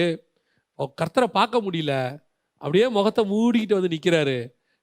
இப்போ ஆண்டவர் அவர்கிட்ட எப்படி பேசல தெரியுமா? டேய் ஏன்டா அப்படி பண்ண? அவர் சொல்றாரு, எலியா மெல்லிய சத்தம். என் நேசர் காயப்பட்டவனை மேலும் காயப்படுத்துகிறவர் அல்ல, காயத்தை ஆற்றுகிறவர். அவனுடைய குற்றத்தை ஆண்டவர் அழகா உணர்த்துறாரு பாருங்க. இங்க ஏன் எலியா வந்த? நீ திரும்பி தமஸ்குக்கு போயிட. நீ போன்னு மட்டும் சொல்லல, நீ போ, அங்க உனக்கு என்ன ஜாப் இருக்கு, உன்னை நான் என்ன பண்ண போறேன் எல்லாத்தையும் சொல்லி அனுப்புறாரு. காரணம், இதுவே அவன் பெயர் சபாவிலிருந்து ஓரேபுக்கு ஓடும் போது ஒண்ணுமே சொல்ல. அவர் என்ன சொன்னாரு? எழுந்து நட, நீ போக வேண்டிய தூரம் வெகு தூரம், அவ்வளவுதான் சொன்னாரு. எழுந்து நட, இவ்வளவுதான் சொன்னாரு. இந்த இடத்துல வந்து உன்னை என்ன பண்ண போறேன்னு சொல்லல. ஆனா இப்ப தப்பு பண்ணிட்ட பிறகு அவன் தோல் மேல கையை போட்டு அழகா போடல, நம்மளா தான் சொல்றோம். அப்படி பொறுமையா, இல்லையா நீ தப்பா வந்துட்ட, நீ என்ன செய்ய, திருப்பி தமஸ்குக்கு போயிடு, அங்க உனக்கு வேற வேலை வச்சிருக்கேன், இந்த 3 பேர் அபிஷேகம் பண்ண வேண்டியது. இதுதான் நேசருடைய சத்தம். எங்க எப்படி பேசுறாரு பாருங்க. என் நேசரை மாறி அன்பா பேசுறதுக்கு உலகத்துல ஆளே இல்லை. பாவி கிட்ட அவருக்கு தெரியும், பிலாத்துக்கிட்ட எப்படி பேசணும், அவருக்கு தெரியும் தன்னை பிடிக்க வரவங்கிட்ட கெத்சமனேல எப்படி பேசணும், அவருக்கு தெரியும் எலியா கிட்ட எப்படி பேசணும். பாருங்க, எல்லாரையும் கூப்பிடுறாரு உயிர்த்தெழுந்த பிறகு. நான் முன்பு கலிலேயாவுக்கு போகிறேன், அதுவும் மகதலேனா மரியாள்கிட்ட சொல்லுவார். உயிர்த்தெழுந்த பிறகு கல்லறைகிட்ட சொல்லுவார், நீ என் சகோதரர்கள்ட்ட சொல்லு, நான் முன்னாடி எங்கே போகிறேன், கலிலேயாவுக்கு போகிறேன், எல்லாரையும் வர சொல்லு. சொல்லிட்டு அடுத்த வார்த்தை பேதுருவையும் வர சொல்லு. அந்த ஸ்பெஷல் இன்விடேஷன் எதுக்கு? பேதுருவையும் வர சொல்லு. ஏன்? அவன் இந்த 11 பேர்ல அவன் மட்டும்தான் என்னை பார்க்க வராமல் போகிறதுக்கு வாய்ப்பு இருக்கு. காரணம் அவன் என்ன பண்ணிட்டான், என்ன காட்டி கொடுத்துட்டான். இப்போ அவனுக்கு ஒரு கில்ட்டி இருக்கு. ஐயோ நான் காட்டி கொடுத்தேனே, இதுக்கு மேலே எப்படி ஒரு முகத்தில் முழிப்பேன்? அவர் சொல்றாரு, அவனை வர சொல்லு, நான் அவன்கிட்ட பேசுகிறேன். போகிற பேதுருக்கிட்ட, ஏன் பேதுரு இப்படி பண்ண? இல்லை, ஆண்டவர் சொல்றாரு, பேதுரு என் மேலே அன்பா இருக்கிறாயா? இதுதான் என் நேசருடைய சத்தம். எல்லார்கிட்டையும் ஜெய்ஜாண்டிக்கா பேசுகிற ஆண்டவர் பாவிகிட்ட மட்டும் அவன் பாவத்தை போக்குறதுக்கு எப்படி வேணுமோ அப்படி பேசுவார், அன்பாக. நம்ம அத்தனை பேருமே ஏதோ ஒரு இடத்துல விழுந்தவர்கள் தான், ஏதோ ஒரு இடத்துல தவறி போனவர்கள் தான், பின்மாற்றம் அடைந்தவர்கள் தான், தவறான பாதையில் ஓடினவங்க தான். கர்த்தர் சொல்றாரு, இன்னைக்கு நம்மளை பார்த்து ஆண்டவர் சொல்றாரு, திரும்பி வா. மெல்லிய சத்தம். உனக்கு இப்போ இடி முழக்கத்தை போல ஆண்டவர் பேசலை. இப்போ கர்த்தர் உங்ககிட்ட கட்டிந்து கொண்டு பேசலை. நான் நினைப்பேன், என்னுடைய வாழ்க்கையில் நான் ஆண்டவரை ஏற்றுக்கொண்டு இந்த 30 வருஷத்தில் எத்தனையோ பின்மாற்றங்கள். சிலர்லாம் சொல்லுவாங்க பின்மாற்றமே இல்லைன்னு. ஒருவேளை அவங்க வாழ்க்கை அப்படி இருக்குமோ இல்லமோ. எத்தனையோ இடத்துல இடர்கள், எத்தனையோ பின்மாற்றங்கள். ஊழியத்துக்கு வரத்துக்கு முன்னாடியெல்லாம், வாலிப பிராயத்திலலாம் எத்தனையோ பின்மாற்றங்கள். அப்போல்லாம் நான் யோசிப்பேன், இதுக்கு மேலே தேவ சமூகத்துக்கு போகவே முடியாது. ஒரு நாள் எனக்கு ஆண்டவர் ஆவியானவர் உணர்த்தினார், சரி நீ ஏன் சமூகத்துக்கு வரல, வேற எங்கே தான் போவ? பாவம் செஞ்சுட்ட, ஏன் சமூகத்துக்கு நீ வரலன்னு வச்சுப்போம். ஏன்னா இந்த பாவத்தோட என்னை உன்னால் பார்க்க முடியல, உனக்கே கில்ட்டியாக இருக்கு. சரி விட்டுரு, வேற எங்கே போவ? இந்த பாவத்தை தொலைக்க நீ எங்கே போவ? அப்போ தான் ஒரு காரியத்தை ஆண்டவர் சொல்லி கொடுத்தாரு. 2 பேர் பாவம் பண்ணாங்க. பேதுருவும் பண்ணாரு, யூதாஸும் பண்ணாங்க. பேதுரு திருப்பி எங்கே போனார்? இயேசுகிட்ட போயிட்டாரு. யூதாஸ் எங்கே போனார்? சரி பண்ணுறதுக்கு ஆசாரியன்கிட்ட போனார், மனுஷங்கிட்ட போனார். மனுஷன் அவனை சாவுக்கு நேரம் நடத்திட்டான். தேவன் பேதுருவை ஜீவனுக்கு நேரம் நடத்திட்டார். பாவம் பண்ணிட்டோம், திருப்பி இயேசுகிட்ட தான் போகணும். அந்த நேசர் மெல்லிய சத்தத்தோடு காத்திருக்கிறார். இங்கே பாவம் செய்யாதவங்க யாரும் இல்லை. பாவத்திலிருந்து மீண்டும் எழ நினைக்கிறோமான்றதான் பிரச்சனையே. இப்போ நிறைய பேருக்கு பாவத்தில் வாழணும்னு ஆசை இருக்குது, அந்த பாவத்தில் அப்படியே சஸ்டெயின் பண்ணிக்கணும்னு நினைக்கிறாங்க. ஆனால் கர்த்தர் எதை எதிர்பார்க்குறாரு தெரியுமா? பாவத்திலே வாழணும்னு நினைக்கிறியா, இல்லை விட்டுட்டு வரணும்னு நினைக்கிறியா? நீ விட்டுட்டு வரேன்னா உனக்கு ஒரு மெல்லிய சத்தம் காத்திருக்குது. என் புறாவே என்று மனவாட்டியே எடுத்துக்கோங்களேன். உன்னத பாட்டில் அவளே தேவன் கதவை தட்டின போது திறக்கலையே, படுத்துட்டேன், வஸ்திரத்தை கழட்டிட்டேன். இப்போ பாருங்க, அவர் போயிட்டாரு, அப்படி கைப்பிடியில் அந்த வாசனையை தடை விட்டு போயிட்டாரு. திருப்பி ஓடி வரா, அடி உதலாம் நடக்குது, காவலர்கள் பிடிச்சு வஸ்திரத்தை எடுத்து. ஆனால் என்ன பண்ணார் தெரியுமா? ஓடி வந்து அணைத்து கொண்டார். அந்த மெல்லிய சத்தம், நான் இருக்கிறேன் உனக்கு. என் மணவாளியை அழகா சொல்வாரு, அவளை நான் சந்திக்கிற வரைக்கும், நான் வந்து எழுப்புகிற வரைக்கும் அவளை யாரும் எழுப்பாதீங்க. அதுதான் கர்த்தர் உன் மேலே என் மேலே வச்ச பாசம். அந்த மெல்லிய சத்தம் இன்னைக்கும் ஜீவனோடு கூட இருக்கிறது. இன்னைக்கும் ஆண்டவர் உனக்கும் எனக்கும் அந்த சத்தத்தை வச்சிருக்கிறார். ஒருவேளை பின்மாற்றமாக இருந்து, ராங் ரூட்டில் போயிருந்து, கர்த்தருக்கு விரோதமான காரியங்கள் செஞ்சிருந்தால் கூட, கர்த்தர் சொல்லக்கூடிய மிக முக்கியமான விஷயம், நான் உங்கள்கிட்ட இடி முழக்கத்தை போல இன்னைக்கு பேசலை, எக்கால சத்தத்தை போல பேசலை, பூமி அதிர்ச்சியா பேசலை, பட்சிக்கிற அக்கினியா வந்து நிற்கலை. இப்போ எப்படி வந்து நிற்கிறேன் தெரியுமா? உன்னுடைய பாவத்தை போக்குவதற்காக ஒரு மெல்லிய சத்தத்தோடு கூட. யோசிச்சு பாருங்க, அத்தனை பேரும் கல் எடுத்துட்டு வந்து நிற்கிறான். நிற்கிறவன் எப்படி நிற்பான்? அவனுடைய சத்தம் எப்படி இருந்திருக்கும்? அந்த அம்மாவை கீழே தள்ளியாச்சு, கல்லெறிஞ்சு கொல்ல போகிறாங்க. அத்தனை பேருடைய சத்தமும் எப்படி இருந்திருக்கும்? எப்படி மைல்டாவை பேசியிருப்பான்? இந்த சிஸ்டரை நாம் எல்லாம் கல்லெறிஞ்சு கொள்ளுவோமா, ஒருமனப்படுவோமா, அப்படியே பேசியிருப்பான்? எல்லாரும் எப்படி பேசியிருப்பான்? கொல்றாவல, அட்ராவல, குத்துறாவல, இப்படி தானே பேசியிருப்பான். இத்தனை சத்தத்துக்கு நடுவில் ஒரு சத்தம் சொல்லுது, நானும் உன்னை நியாயம் தீர்க்கிறதில்லை. இவர் எப்படி சொல்லியிருப்பாரு? நானும் உன்னை, அப்படியே சொல்லு, நானும் உன்னை நியாயம் தீர்க்க மாட்டேன், போ ஏஞ்சி போ, இனி பாவம் செய்யாத. அதுதான் மெல்லிய சத்தம். பல நேரங்களில் நமக்கு பாவத்தை உணர்த்துறது ஓகே, குத்தப்படுறது ஓகே. ஆனால் அதே நேரத்தில் தேவன் எப்படி இருப்பார் தெரியுமா? குத்தப்பட்டியா, வா, நான் உனக்கு மருந்து போறவரை போல பேசுகிறேன். மெல்லிய சத்தம். தேவன் மட்டும் அந்த மெல்லிய சத்தம் இல்லாதவராக இருந்திருந்தார்னா இன்னைக்கு நாம யாருமே திரும்பி ஆண்டவர்கிட்ட வந்திருக்க மாட்டோம். பின்மாற்றத்துக்கு அப்புறம் யாரும் வந்திருக்கவே மாட்டோம். எத்தனை முறை கர்த்தர் நம்மகிட்ட மெல்லிய சத்தத்தில் பேசியிருக்கிறார், எத்தனை முறை பேசியிருக்கிறார். அவர் மட்டும் வெறும் ஜைஜாண்டிக் காடாவே இருந்திருந்தார்னா ஒரு வீழ்ச்சிக்கு பிறகு நம்ம யாருமே வந்திருக்க மாட்டோம் அவர்கிட்ட. ஒவ்வொரு முறையும் அந்த மெல்லிய சத்தம் தான் உங்களை நீ காப்பாற்றிக்கிட்டே இருக்குது. அந்த மெல்லிய சத்தம் தான் திருப்பி திருப்பி ஆண்டவர்கிட்ட வர வச்சுக்கிட்டே இருக்குது. அந்த மெல்லிய சத்தம் ஏன்னா இப்போவும் சொல்லுவேன், இன்றைக்கும் பல காரணங்களில் கோவப்படுவோம், சில வீழ்ச்சிகள் வரும். எனக்கு ஒரு கான்ஃபிடென்ட், ஆண்டவரே திருப்பி நான் வந்தால் என்னை ஏற்றுக்கொள்ளக்கூடிய ஒரு சத்தம் அங்கே இருக்குன்னு எனக்கு ஒரு கான்ஃபிடென்ட் இருக்குது. என் தகப்பன் என்னை போனால் சேர்த்து கொள்வார்னு அந்த குமாரன் வந்தா பாருங்க, அதுதான் அவன் தகப்பனுடைய சுபாவம். அவன் தகப்பனுடைய சுபாவத்தின் மேலே அவனுக்கு ஒரு கான்ஃபிடென்ட் இருந்துச்சு. இல்லை, நான் போனால் எங்கள் அப்பா ஏற்றுப்பாரியா. இதுவே ஒரு சில அப்பாவாக இருந்தால் என்ன நடந்திருக்கும்? போனால் எங்கள் அப்பா என்னை கொண்டுடுவார். சில பையெல்லாம் சொல்லுவான், ஐயோ புக்கை தொலைச்சிட்டோம், பேக்கை தொலைச்சிட்டோம், வண்டியை தொலைச்சிட்டோம், வீட்டுக்கு போனால் எங்கள் அப்பா என்னை கொண்டுடுவார், நான் வீட்டுக்கு போகவே மாட்டேன்பா. ஏன்? எங்கள் அப்பா பற்றி உனக்கு தெரியாதுடா, பென்சில் தொலைச்சதுக்கே பெரம்பு எடுத்து பின்னிட்டாப்ல, பைக்கெல்லாம் தொலைஞ்சிருச்சுன்னு சொன்னேன், அவ்வளோதான் எங்கள் அப்பா என்னை கொண்டுடுவார். வீட்டை விட்டே ஓடி போகிறவனா இருக்கான். ஆனால் சிலர் இருக்கான், எங்கள் அப்பா என்னை புரிஞ்சுப்பார், அப்பா பைக்கை பூட்டி தான்ப்பா வச்சேன், சாவி எங்கள் கையில் தான்ப்பா இருக்கு, யாரோ திருடிட்டான். அண்ணா அந்த அப்பா என்ன சொல்லுவா தெரியுமா? நல்லா அப்பா விட்றா, அந்த பைக்கை நம்ம தேடிக்கலாம், கம்ப்ளைண்ட் பண்ணலாம், நீ வா, பைக்கு முக்கியம் இல்லை, என் பையன் தான் முக்கியம். இதுதான் எங்கள் அப்பாவுடைய சுபாவம், ஏசப்பாவுடைய சுபாவம். அந்த மெல்லிய சத்தம் என்னை எப்பவும் என்ன சொல்ல தெரியுமா? நீ வா, நீ செஞ்ச பாவம் அல்ல, உன் ஆத்துமா தான் எனக்கு முக்கியம். அதை கடைசி நிமிஷம் வரைக்கும் காப்பாற்றுறதுக்கு அந்த மெல்லிய சத்தம் என் கூட இருந்துக்கிட்டே இருக்கும். அந்த கான்ஃபிடென்ட் தான் இன்னும் என்னை தேவனோடு கூட வச்சுக்கிட்டே இருக்குது. கர்த்தர் உன்னையும் என்னையும் அப்படி தான் நடத்துகிறார். எவ்வளோ அன்பான தேவன் பாருங்களேன். அந்த மெல்லிய சத்தம், நான் நினைப்பேன் அந்த மெல்லிய சத்தம் மட்டும் இல்லாமல் போயிருந்துச்சு, தொலைஞ்சிச்சு, இன்னைக்கு ஒருத்தர் கூட சபைக்குள்ளே இருக்க முடியாது. ஏன்? பிரசங்கம் பண்ணுறதுக்கு ஆளே இருக்காது, சபை காலியாக தான் இருக்கும். அந்த மெல்லிய சத்தம் இந்த சபையில் துணிக்கிறதுனால தான் ஒரு தடவைக்கு 2 தடவை விழுந்தாலும், 2 தடவைக்கு 3 தடவை விழுந்தாலும் அது மீண்டும் கொண்டு வருது. அந்த சிம்சோனை கொண்டு வருது, திருப்பியும் அந்த தாவீதை திருப்பி கொண்டு வருது, எல்லாரையும் திருப்பி கொண்டு வந்து விசுவாச வீரர்கள் பட்டியலில் எபிரேயர் 11 நிறுத்திருச்சு. அந்த மெல்லிய சத்தம் இல்லாமல் வெறும் கடிந்து கொள்ளுகிற சத்தம் மட்டும் இருந்திருக்குமானால் எபிரேயர் 11 இருந்திருக்காது. எபிரேயர் 11 ஒரு குரூப் இருக்குன்னா அங்கே இருக்கிற அத்தனை பேரும் ஒரு முறை விழுந்து இன்னொரு முறை எழுந்தவன் தான். ஆபிரகாமா இருக்கட்டும், அது தாவீதா இருக்கட்டும், மோசேயா இருக்கட்டும், இல்லை அங்கே இருக்கக்கூடியதான சிம்சோனாக இருக்கட்டும், எடுத்துக்கொள்ளுங்க. ஒன்று விழுந்து 2வது எழுந்தவங்க. அந்த 2வது எழுந்திரிச்சு வரும்போது அதை அரவணைச்சது வேறு எதுவுமே இல்லை, மெல்லிய சத்தம் மட்டும். சிம்சோன் கேட்டான்ல, இன்னும் ஒரு விசை எனக்கு மனம் இறங்க ஆண்டவரே.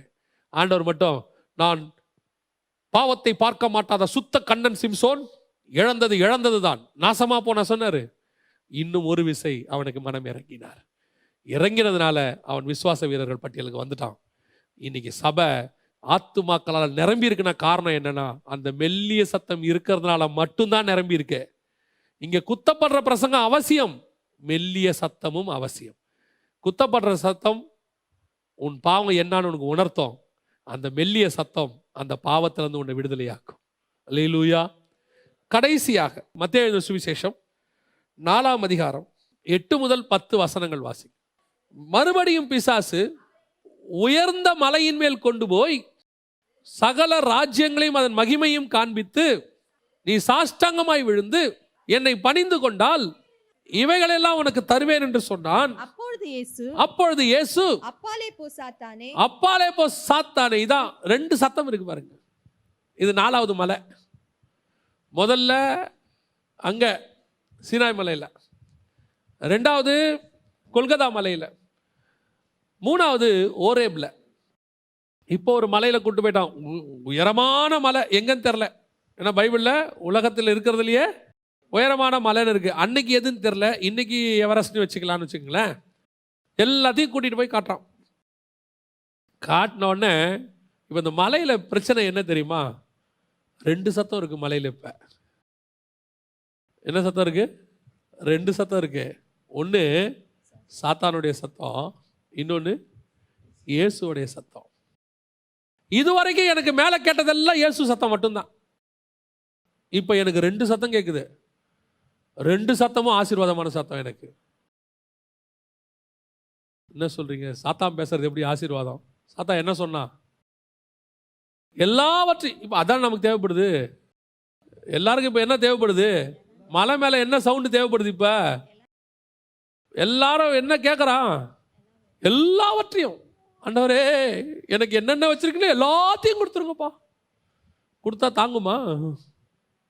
எல்லாத்தையும் கொடுத்தா தாங்குமா? அததின் காலத்தில் ஆண்டவர் அதை தருவார். அந்தந்த ஒரு 15 வயசு ஆனவுடனே தானா நம்ம ஷேவிங் பிளேடை வாங்கி பையனுக்கு தருவோம். அது பையனுக்கு உரியது தான். 5 வயசுல தருவோமா? அவனுக்கு தேவைப்படும், 5 வயசுல தேவைப்படாது. அது அவனுக்கு உரியது, ஆனால் 15 வயசுல தரும். அந்தந்த காலகட்டம் வரும்போது அதை தான் ஆண்டவர் தருவார். இப்போ 2 சத்தம் மலை மேலே கேட்குது. ஒன்று பிசாசுடைய சத்தம், இன்னொன்று இயேசுடைய சத்தம். இப்போ நாம் எந்த சத்தத்துக்கு இம்பார்ட்டன்ஸ் கொடுக்குறோம்? எனக்கு இந்த சம்பவத்தை படிக்கும்போது ஒரு காரியத்தை ஆண்டவர் சொல்லி கொடுத்தார். தேவனுக்கும் பிசாசுக்கும் என்ன வித்தியாசம்? இந்த 2 பேருக்கும் கான்வர்சேஷனில் தேவனுக்கும் பிசாசுக்கும் என்ன வித்தியாசம் அப்படின்னு பார்த்தீங்கன்னா, பிசாசு என்ன தருவேன் அப்படிங்கிறத சொல்லிட்டு, ஆசீர்வாதத்தை சொல்லிட்டு என்ன செய்யணும்னு சொல்லுவான். கர்த்தர் நீ என்ன செய்யணும்னு சொல்லுவார், ஆசீர்வாதம் பின்னாடி வரும். நான் சொல்றது உங்களுக்கு புரியுதா? இப்போ மோசேயா இருக்கட்டும், யோசேப்பா இருக்கட்டும், யார் வேணா இருக்கட்டும், ஆபிரகாமா இருக்கட்டும், நீ உன் தேசத்தையும் உன் இனத்தையும் உன் தகப்பன் வீட்டையும் விட்டு நான் உனக்கு காண்பிக்கும் தேசத்துக்கு போ, அப்புறம் நான் உன்னை பெரிய ஜாதியாக்குவேன். ஃபர்ஸ்ட் கட்டளை, ரெண்டாவது அந்த கட்டளைக்கான ஆசீர்வாதம். நீங்க எதை யாரை வேணா எடுத்து பாருங்க பைபிளில். ஃபர்ஸ்ட் இதை செய். இஸ்ரவேலர்கள் இருக்கிற கூக்குரலை நான் கேட்டு அவர்களை விடுதலையாக்க இறங்கினேன், நீ அவர்களை விடுதலையாக்குவாய். ஃபர்ஸ்ட் கட்டளை, அதுக்கப்புறம் தான் ஆசீர்வாதம். எல்லாமே ஃபர்ஸ்ட் தேவனிடத்துல. பிசாசு ஃபர்ஸ்ட் ஆசீர்வாதத்தை சொல்லிடுவான், உனக்கு எல்லாத்தையும் தந்துடுறேன். இப்போ நம்ம மைண்ட் எதில் போயிடும்? இப்போ அந்த ஆசீர்வாதத்துக்கு போயிடும். அதுக்கப்புறம் அவன் என்ன சொன்னாலும் நம்ம செய்வோன்றது தான் அவன் நம்பிக்கை. கர்த்தர் நான் சொல்கிறேன், உன்னால் செய்ய முடியுமான்னு பாரு. உன்னால் செய்ய முடியும்னா இந்த ஆசீர்வாதம் கிடைக்கும். டிஃப்ரென்ஸ் புரியுதா? எதை ஃபஸ்ட்டு சொல்கிறாரு, எதை செகண்ட் சொல்கிறாருன்னு. மலை மேலே கர்த்தருடைய சத்தம் எப்படி இருக்கும் அப்படின்னு கேட்டிங்கன்னு சொன்னால், ஆசீர்வாதத்தை முதன்மைப்படுத்துறதாக இருக்காது, தேவனை முதன்மைப்படுத்துறதாக இருக்கும். புரியுதா நான் சொல்கிறது? இப்போ அவன் ஆசீர்வாதத்தை கொண்டாந்து என்னை தாழ பணிந்து கொண்டால் தருவேன். கர்த்தர் அதுக்கு என்ன சொல்லணும்?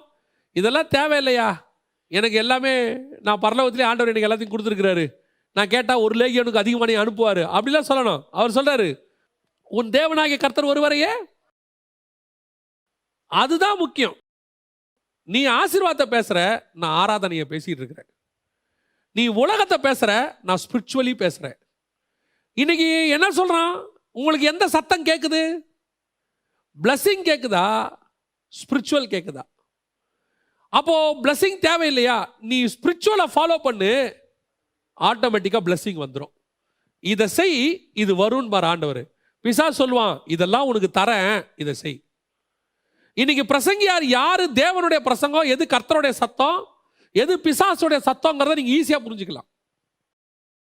இதெல்லாம் கர்த்தர் உனக்கு தருவாரு, கவலைப்படாத, உனக்கு இந்த வருஷம் வீடு, இந்த வருஷம் காரு, இந்த வருஷம் அது, இந்த வருஷம் இது எல்லாம் சொல்லிட்டு அப்புறமா உனக்கு வசனத்தை பத்தி பேசுறான்னா அது கர்த்தரிடத்துல இருந்து வந்தது கிடையாது. உன்னை ஆசை காட்டுறான். ஆனா உன்னை எல்லாத்தையும் சொல்லிட்டு இது என்னென்னலாம் செய்யணுங்கிறத சொல்லிட்டு கடைசியா இவையெல்லாம் செய்யும் போது உனக்கு ஆண்டவர் விதமான ஆசீர்வாதங்களை தருவார்னு முடிக்கிறான் பாருங்க. அதுதான் கர்த்தருடைய சத்தம். இன்னைக்கு நாம எந்த சத்தத்தை கான்சன்ட்ரேட் பண்ணிட்டு இருக்கிறோம்? மலை மேல 2 சத்தமும் இருக்கு. இப்ப இன்னைக்கு நம்மளுடைய சத்தம் எது மேலேயே இருக்குது? மாம்சத்தில் இருக்கிறதுனால நம்ம ஆட்டோமேட்டிக்கா, ஒருவேளை நம்ம குறைவுகள்லேருந்து வந்ததுனால, ஒருவேளை நம்ம இல்லாமையிலிருந்து கஷ்டப்பட்டு வந்ததுனால ஆட்டோமேட்டிக்காக அவன் என்ன நினைக்கிறான் பிசாசு, இதெல்லாம் தந்துட்டா அவன் நான் சொல்றதெல்லாம் செஞ்சிருவான். நான் சொல்ல புரியுதா? பிள்ளைய ஃபஸ்ட்டு கூப்பிடும்போது நம்ம என்ன சொல்லி கூப்பிடுவோம்? குழந்தை ஒருத்தர் கையில் இருக்குது, நம்ம என்ன சொல்லி கூப்பிடுவோம்? ஒரு சாக்லேட் கொடுத்து, வாங்க மாமா உங்களுக்கு என்ன கொடுக்குறேன்? சாக்லேட் கொடுக்குறேன். இப்போ நம்ம நம்பிக்கை என்ன? பிள்ளை என் மேல அன்புல வருதா, சாக்லேட்ல வருதா? இப்ப எனக்கே தெரியுது அது அன்புல வராது, சாக்லேட்டுக்காக வரும். வந்த பிறகு நான் சாக்லேட்டை கொடுத்து கொடுத்து கொடுத்து கொடுத்து அதை எங்கிட்டயே வச்சுக்கலான்னு எனக்கு ஒரு நம்பிக்கை இருக்கு. புரியுதா? அதுக்கு முன்னாடி அப்பா பாருங்க பிள்ளைய சாக்லேட் கொடுத்துலாம் கூப்பிட மாட்டாரு. எந்த அப்பாவது வீட்டில் வந்த உடனே வாங்க வாங்க சாக்லேட் வாங்கி தரேன் அப்படியே சொல்லுவார்? அப்படி வந்தோடனே கையை மட்டும்தான் நீட்டுவார், பிள்ளை தாவிக்கிட்டு ஓடும். ஏன்? இது பிரதிபலன் எதிர்பார்க்காம எங்கள் அப்பான்னு ஓடுறது. இந்த 2 சவுண்டு மலைக்கு மேலே இருக்கு. இப்போ நீங்கள் எந்த சவுண்டுக்கு செவிசாய்க்க போகிறீங்க? சாக்லேட் கொடுக்குறேன், அது கொடுக்குறேன், இது கொடுக்குறேன், கர்த்தர் உனக்கு அது கொடுப்பார், இது நான் திருப்பியும் சொல்கிறேன், கர்த்தர் எல்லாம் தருவார். அதெல்லாம் ஒரு பொருட்டே இல்லைங்க. தீமையானவனுக்கே மழையை பெய்ய வித்து 3 வேளை சாப்பாடு கொடுக்குற ஆண்டவர். பைபிள் அப்படிதான் சொல்லுது. நல்லோர் மேலும் தீயோர் மேலும் பெய்யும் மழை. கெட்டவனுக்கே மழையை கொடுத்து சாப்பிட வைக்கிற ஆண்டவர் உங்களுக்கு எனக்கும் தராமையா போயிடுவார். திருப்பியும் சொல்கிறேன், இந்த 3வது வருஷம் லாக்டவுன் நமக்கு முழுசாக தொடங்கி இருக்குது இல்லையா? இந்த 2 வருஷமும் நம்ம யாராவது குறைவுபட்டோமா? விதைக்கவும் இல்லை, அறுக்கவும் இல்லை. ஆனாலும் எங்கள் களஞ்சியத்தில் எதுவும் குறைவுபடவும் இல்லை. நீங்கள் சொல்லணும், நீ சாக்லேட் காட்டி கூப்பிட்டாலும் நான் வரமாட்டேன். ஏன்னு சொன்னால் மலை மேலே எனக்கு வேறொரு சத்தம் இருக்கு, அது என் தேவனை ஆராதிக்கிற சவுண்டு. நான் ஆராதிக்கும் போது என் பிதா எனக்கு எல்லாவற்றையும் தர வல்லமையுள்ளவராக இருக்கிறார். அதுதான் கர்த்தருடைய சவுண்ட். இன்னைக்கு நம்ம எந்த சவுண்டை ஃபாலோ பண்ணிட்டு இருக்கிறோம்? எது மேலே ஆசையாக இருக்கிறோம்? கர்த்தர் பார்க்குறாரு. நல்லா தெரிஞ்சுக்கொள்ளுங்க, மலை மேலே காண்பிக்கப்படுகிற பல ஆசீர்வாதங்கள் கர்த்தரால் காண்பிக்கப்படுகிறது இல்லை. கர்த்தர் உன்னை ஆசை காட்டி கூப்பிடுகிற ஆண்டவரே கிடையாது. அவர் உன்னை ஏமாத்தி கூப்பிடுகிற ஆண்டவரே கிடையாது. நான் அப்படி கொடுக்குற இப்படி ஆண்டவர் திருப்பியும் அழகாக சொல்வார், நீ வா, எனக்கு கீழ்ப்படி, என் கற்பனைகளை கைக்கொள், நான் உன்னை பெரிய ஜாதியாய் மாற்றுவேன். நீ இந்த தேசத்தில் குடியிரு, எகிப்துக்கு போகாத, நான் இந்த தேசத்தை நான் உனக்கு தருவேன். கட்டளையை கொடுத்து அதுக்கு பின்னால் வருகிற விளைவுகளை சொல்லுகிறவர் ஆண்டவர். ஏன் தீமையும் சொல்லுவார். நீ உன் தேவனாய் கர்த்தருக்கு விரோதமாய் பாவம் செய்து அந்நிய தேவர்களை சேவித்து இந்த தேசத்தில் தானே கர்த்தருக்கு விரோதமான பலிகளை இடுவாயானால் இந்த தேசத்தில் இராதபடி கர்த்தர் உன்னை அறுப்புண்டு போக பண்ணுவார். அதையும் சொல்லுவார். அப்ப நீ எதை மேல ஆசையா இருக்கிற? நம்ம இன்னைக்கு ஃபோக்கஸ் எந்த சவுண்டு மேல இருக்குது? மலை மேல 2 சவுண்டு இருக்குது. உனக்கு தரேங்கிற ஒரு சவுண்டு இருக்கு, கர்த்தரை ஆராதின்னு ஒரு சவுண்டு இருக்குது. நீ கர்த்தரை ஆராதி, கர்த்தரை எல்லாவற்றையும் தருவார். நீ பிசாசு தரான்னு போயிட்ட, நாளைக்கு நீ அவனை ஆராதிக்கிற மாதிரி ஆயிடும். அல்லேலூயா. கடைசியாக அதான் சொல்லுவான், என்னை தாழ விழுந்து பணிந்து கொள். நான் கர்த்தரை ஆராதிக்கிறேன், அவர் கொடுத்தாலும் கொடுக்கா விட்டாலும் சரி, நான் கர்த்தரை ஆராதிப்பேன். பிசாசு கொடுத்தாலும் சரி, அவனை நான் ஆராதிக்க மாட்டேன். இந்த வைராகியம் தான் உனக்கு எனக்கு இருக்கணும். அல்லேலூயா. மலையில் மேல் வருகிற நேசருடைய சத்தம், முதலாவது அது என்னை அங்கீகாரம் பண்ணுகிறது. 2வது அது எனக்கு ஒரு புது வழியை திறக்குகிறது. 3வது என் பாவத்திலிருந்து என்னை மீட்டெடுக்கிறது. 4வது எனக்கு அது ஆசீர்வாதத்தை கொண்டு வருகிறது. அல்லேலூயா. நம்ம ஜெபம் பண்ண போகிறோம். எல்லாம் ஆண்டவரை நோக்கி பார்க்க போகிறோம். எல்லா கண்களை மூடுவோம். இப்போ நீங்கள் யோசிச்சு பாருங்க, பல நேரங்களில் ஏன் நீங்கள் அங்கீகரிக்கப்படாமல் இருக்கிறீங்க? உட்காந்து நல்ல மெசேஜ் ப்ரிப்பேரெல்லாம் பண்ணுறோம், ஆனால் ஏன் நம்முடைய சத்தம் ஜனங்களுக்கு ரீச் ஆக மாட்டேங்குது? பல நேரத்தில் நிறைய கமெண்ட்ரிஸ் படிக்கிறோம், ஜனங்களுக்கு விதவிதமாக கதைலாம் சொல்கிறோம், ஆனால் ஏன் ஜனங்களுக்கு அது ரீச் ஆக மாட்டேங்குது? அவங்களுக்கு எப்படி சொன்னால் புரியுமோ அந்த மாதிரி மாடுலேஷனில் சொல்கிறோம், நல்லா பாடுறோம், மியூசிக் போடுறோம். நிறைய பேருக்கு இப்படி ஒரு சந்தேகம் இருக்கு, ஏன் என் ஊழியம் அவங்களுக்கு தொட மாட்டேங்குது? வேற ஒன்றும் இல்லை, கர்த்தர் உன் கூட இருக்கிறாருங்கிறத இன்னும் அவங்க பார்க்கல. கர்த்தர் உன் கூட இருக்கிறத அவங்க பார்க்கணும். மலையின் மேலே கர்த்தருடைய சத்தத்தை அவங்க ஒரு தடவை கேட்டுட்டாங்கடா, நீ மலை மேலே கர்த்தர்கிட்ட இருக்கணும், அதான் முக்கியம். நீ ஜனங்களோட கீழே இருந்துக்கிட்டே ஜனங்க கிட்ட ஃபேமஸ் ஆகணும், ஃபேம் ஆகணும் இல்லை. நீ முதல்ல ஜனங்களை விட்டுட்டு மலைக்கு மேலே போய் மேகத்துக்கு நடுவில், அந்த புகை சூளைக்கு நடுவில் யாரும் போக முடியாத இடத்துக்கு ஆவிக்குரிய வாழ்க்கையில் நீ உயரத்துக்கு போ. உன்னோட ஸ்பிரிச்சுவல் ஸ்டாண்டர்டை உயர்த்து. அதை உயர்த்தாம கீழேயே பெரியாள் ஆகணும்னு ஆகலாம். ஆரோன் கீழே பெரியாள் ஆனாரு, யோசுவா கீழே பெரியாள் ஆனாரு, கீழே எல்லாரும் ஆனாங்க.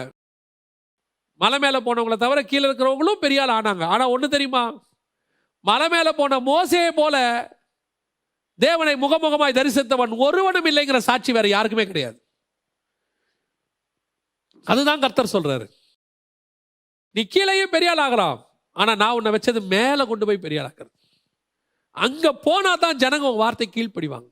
உன் வாயிலிருந்து நான் நியாயப்பிரமாணத்தை கொடுக்க போறேன், உன் வாயிலிருந்து வெளிப்பாடுகளை கொடுக்க போறேன், புது புது தாட்ஸை கொடுக்க போறேன். உனக்கு ஆசை இருக்குல்ல, எனக்கு புது தாட் கிடைக்கணும், எனக்கு ஆண்டவர் வசனத்தில் வெளிப்பாடு கொடுக்கணும். அந்த ஜனங்களோடைய உட்காந்துக்கிட்டு அவங்களுடைய களியாட்டம் பண்ணிக்கிட்டு அவங்க கூட எல்லாம் பண்ணிக்கிட்டு நீ கேட்டீங்கன்னா கிடைக்காது. அதுக்கு நீ மலைக்கு மேலே போகணும், யாரும் போக முடியாத இடத்துக்கு போகணும். அங்க போய் பாருங்க. அப்பொழுது கர்த்தர் ஜனங்க சொல்லுவாங்க, மோசே பேசட்டும், மோசே வார்த்தைக்கு நாங்கள் கேட்போம். ரெண்டாவது, உனக்கு ஆண்டவர் மகா சத்தமாய் உனக்கு ஒரு வழியை திறந்திருக்கிறார், அதை இனி ஒருவரும் பூட்டுவதில்லை. காரணம், அங்க கதவே கிடையாது, தாப்பாலே கிடையாது, கர்த்தர் உடைச்சு முடிச்சிட்டாரு.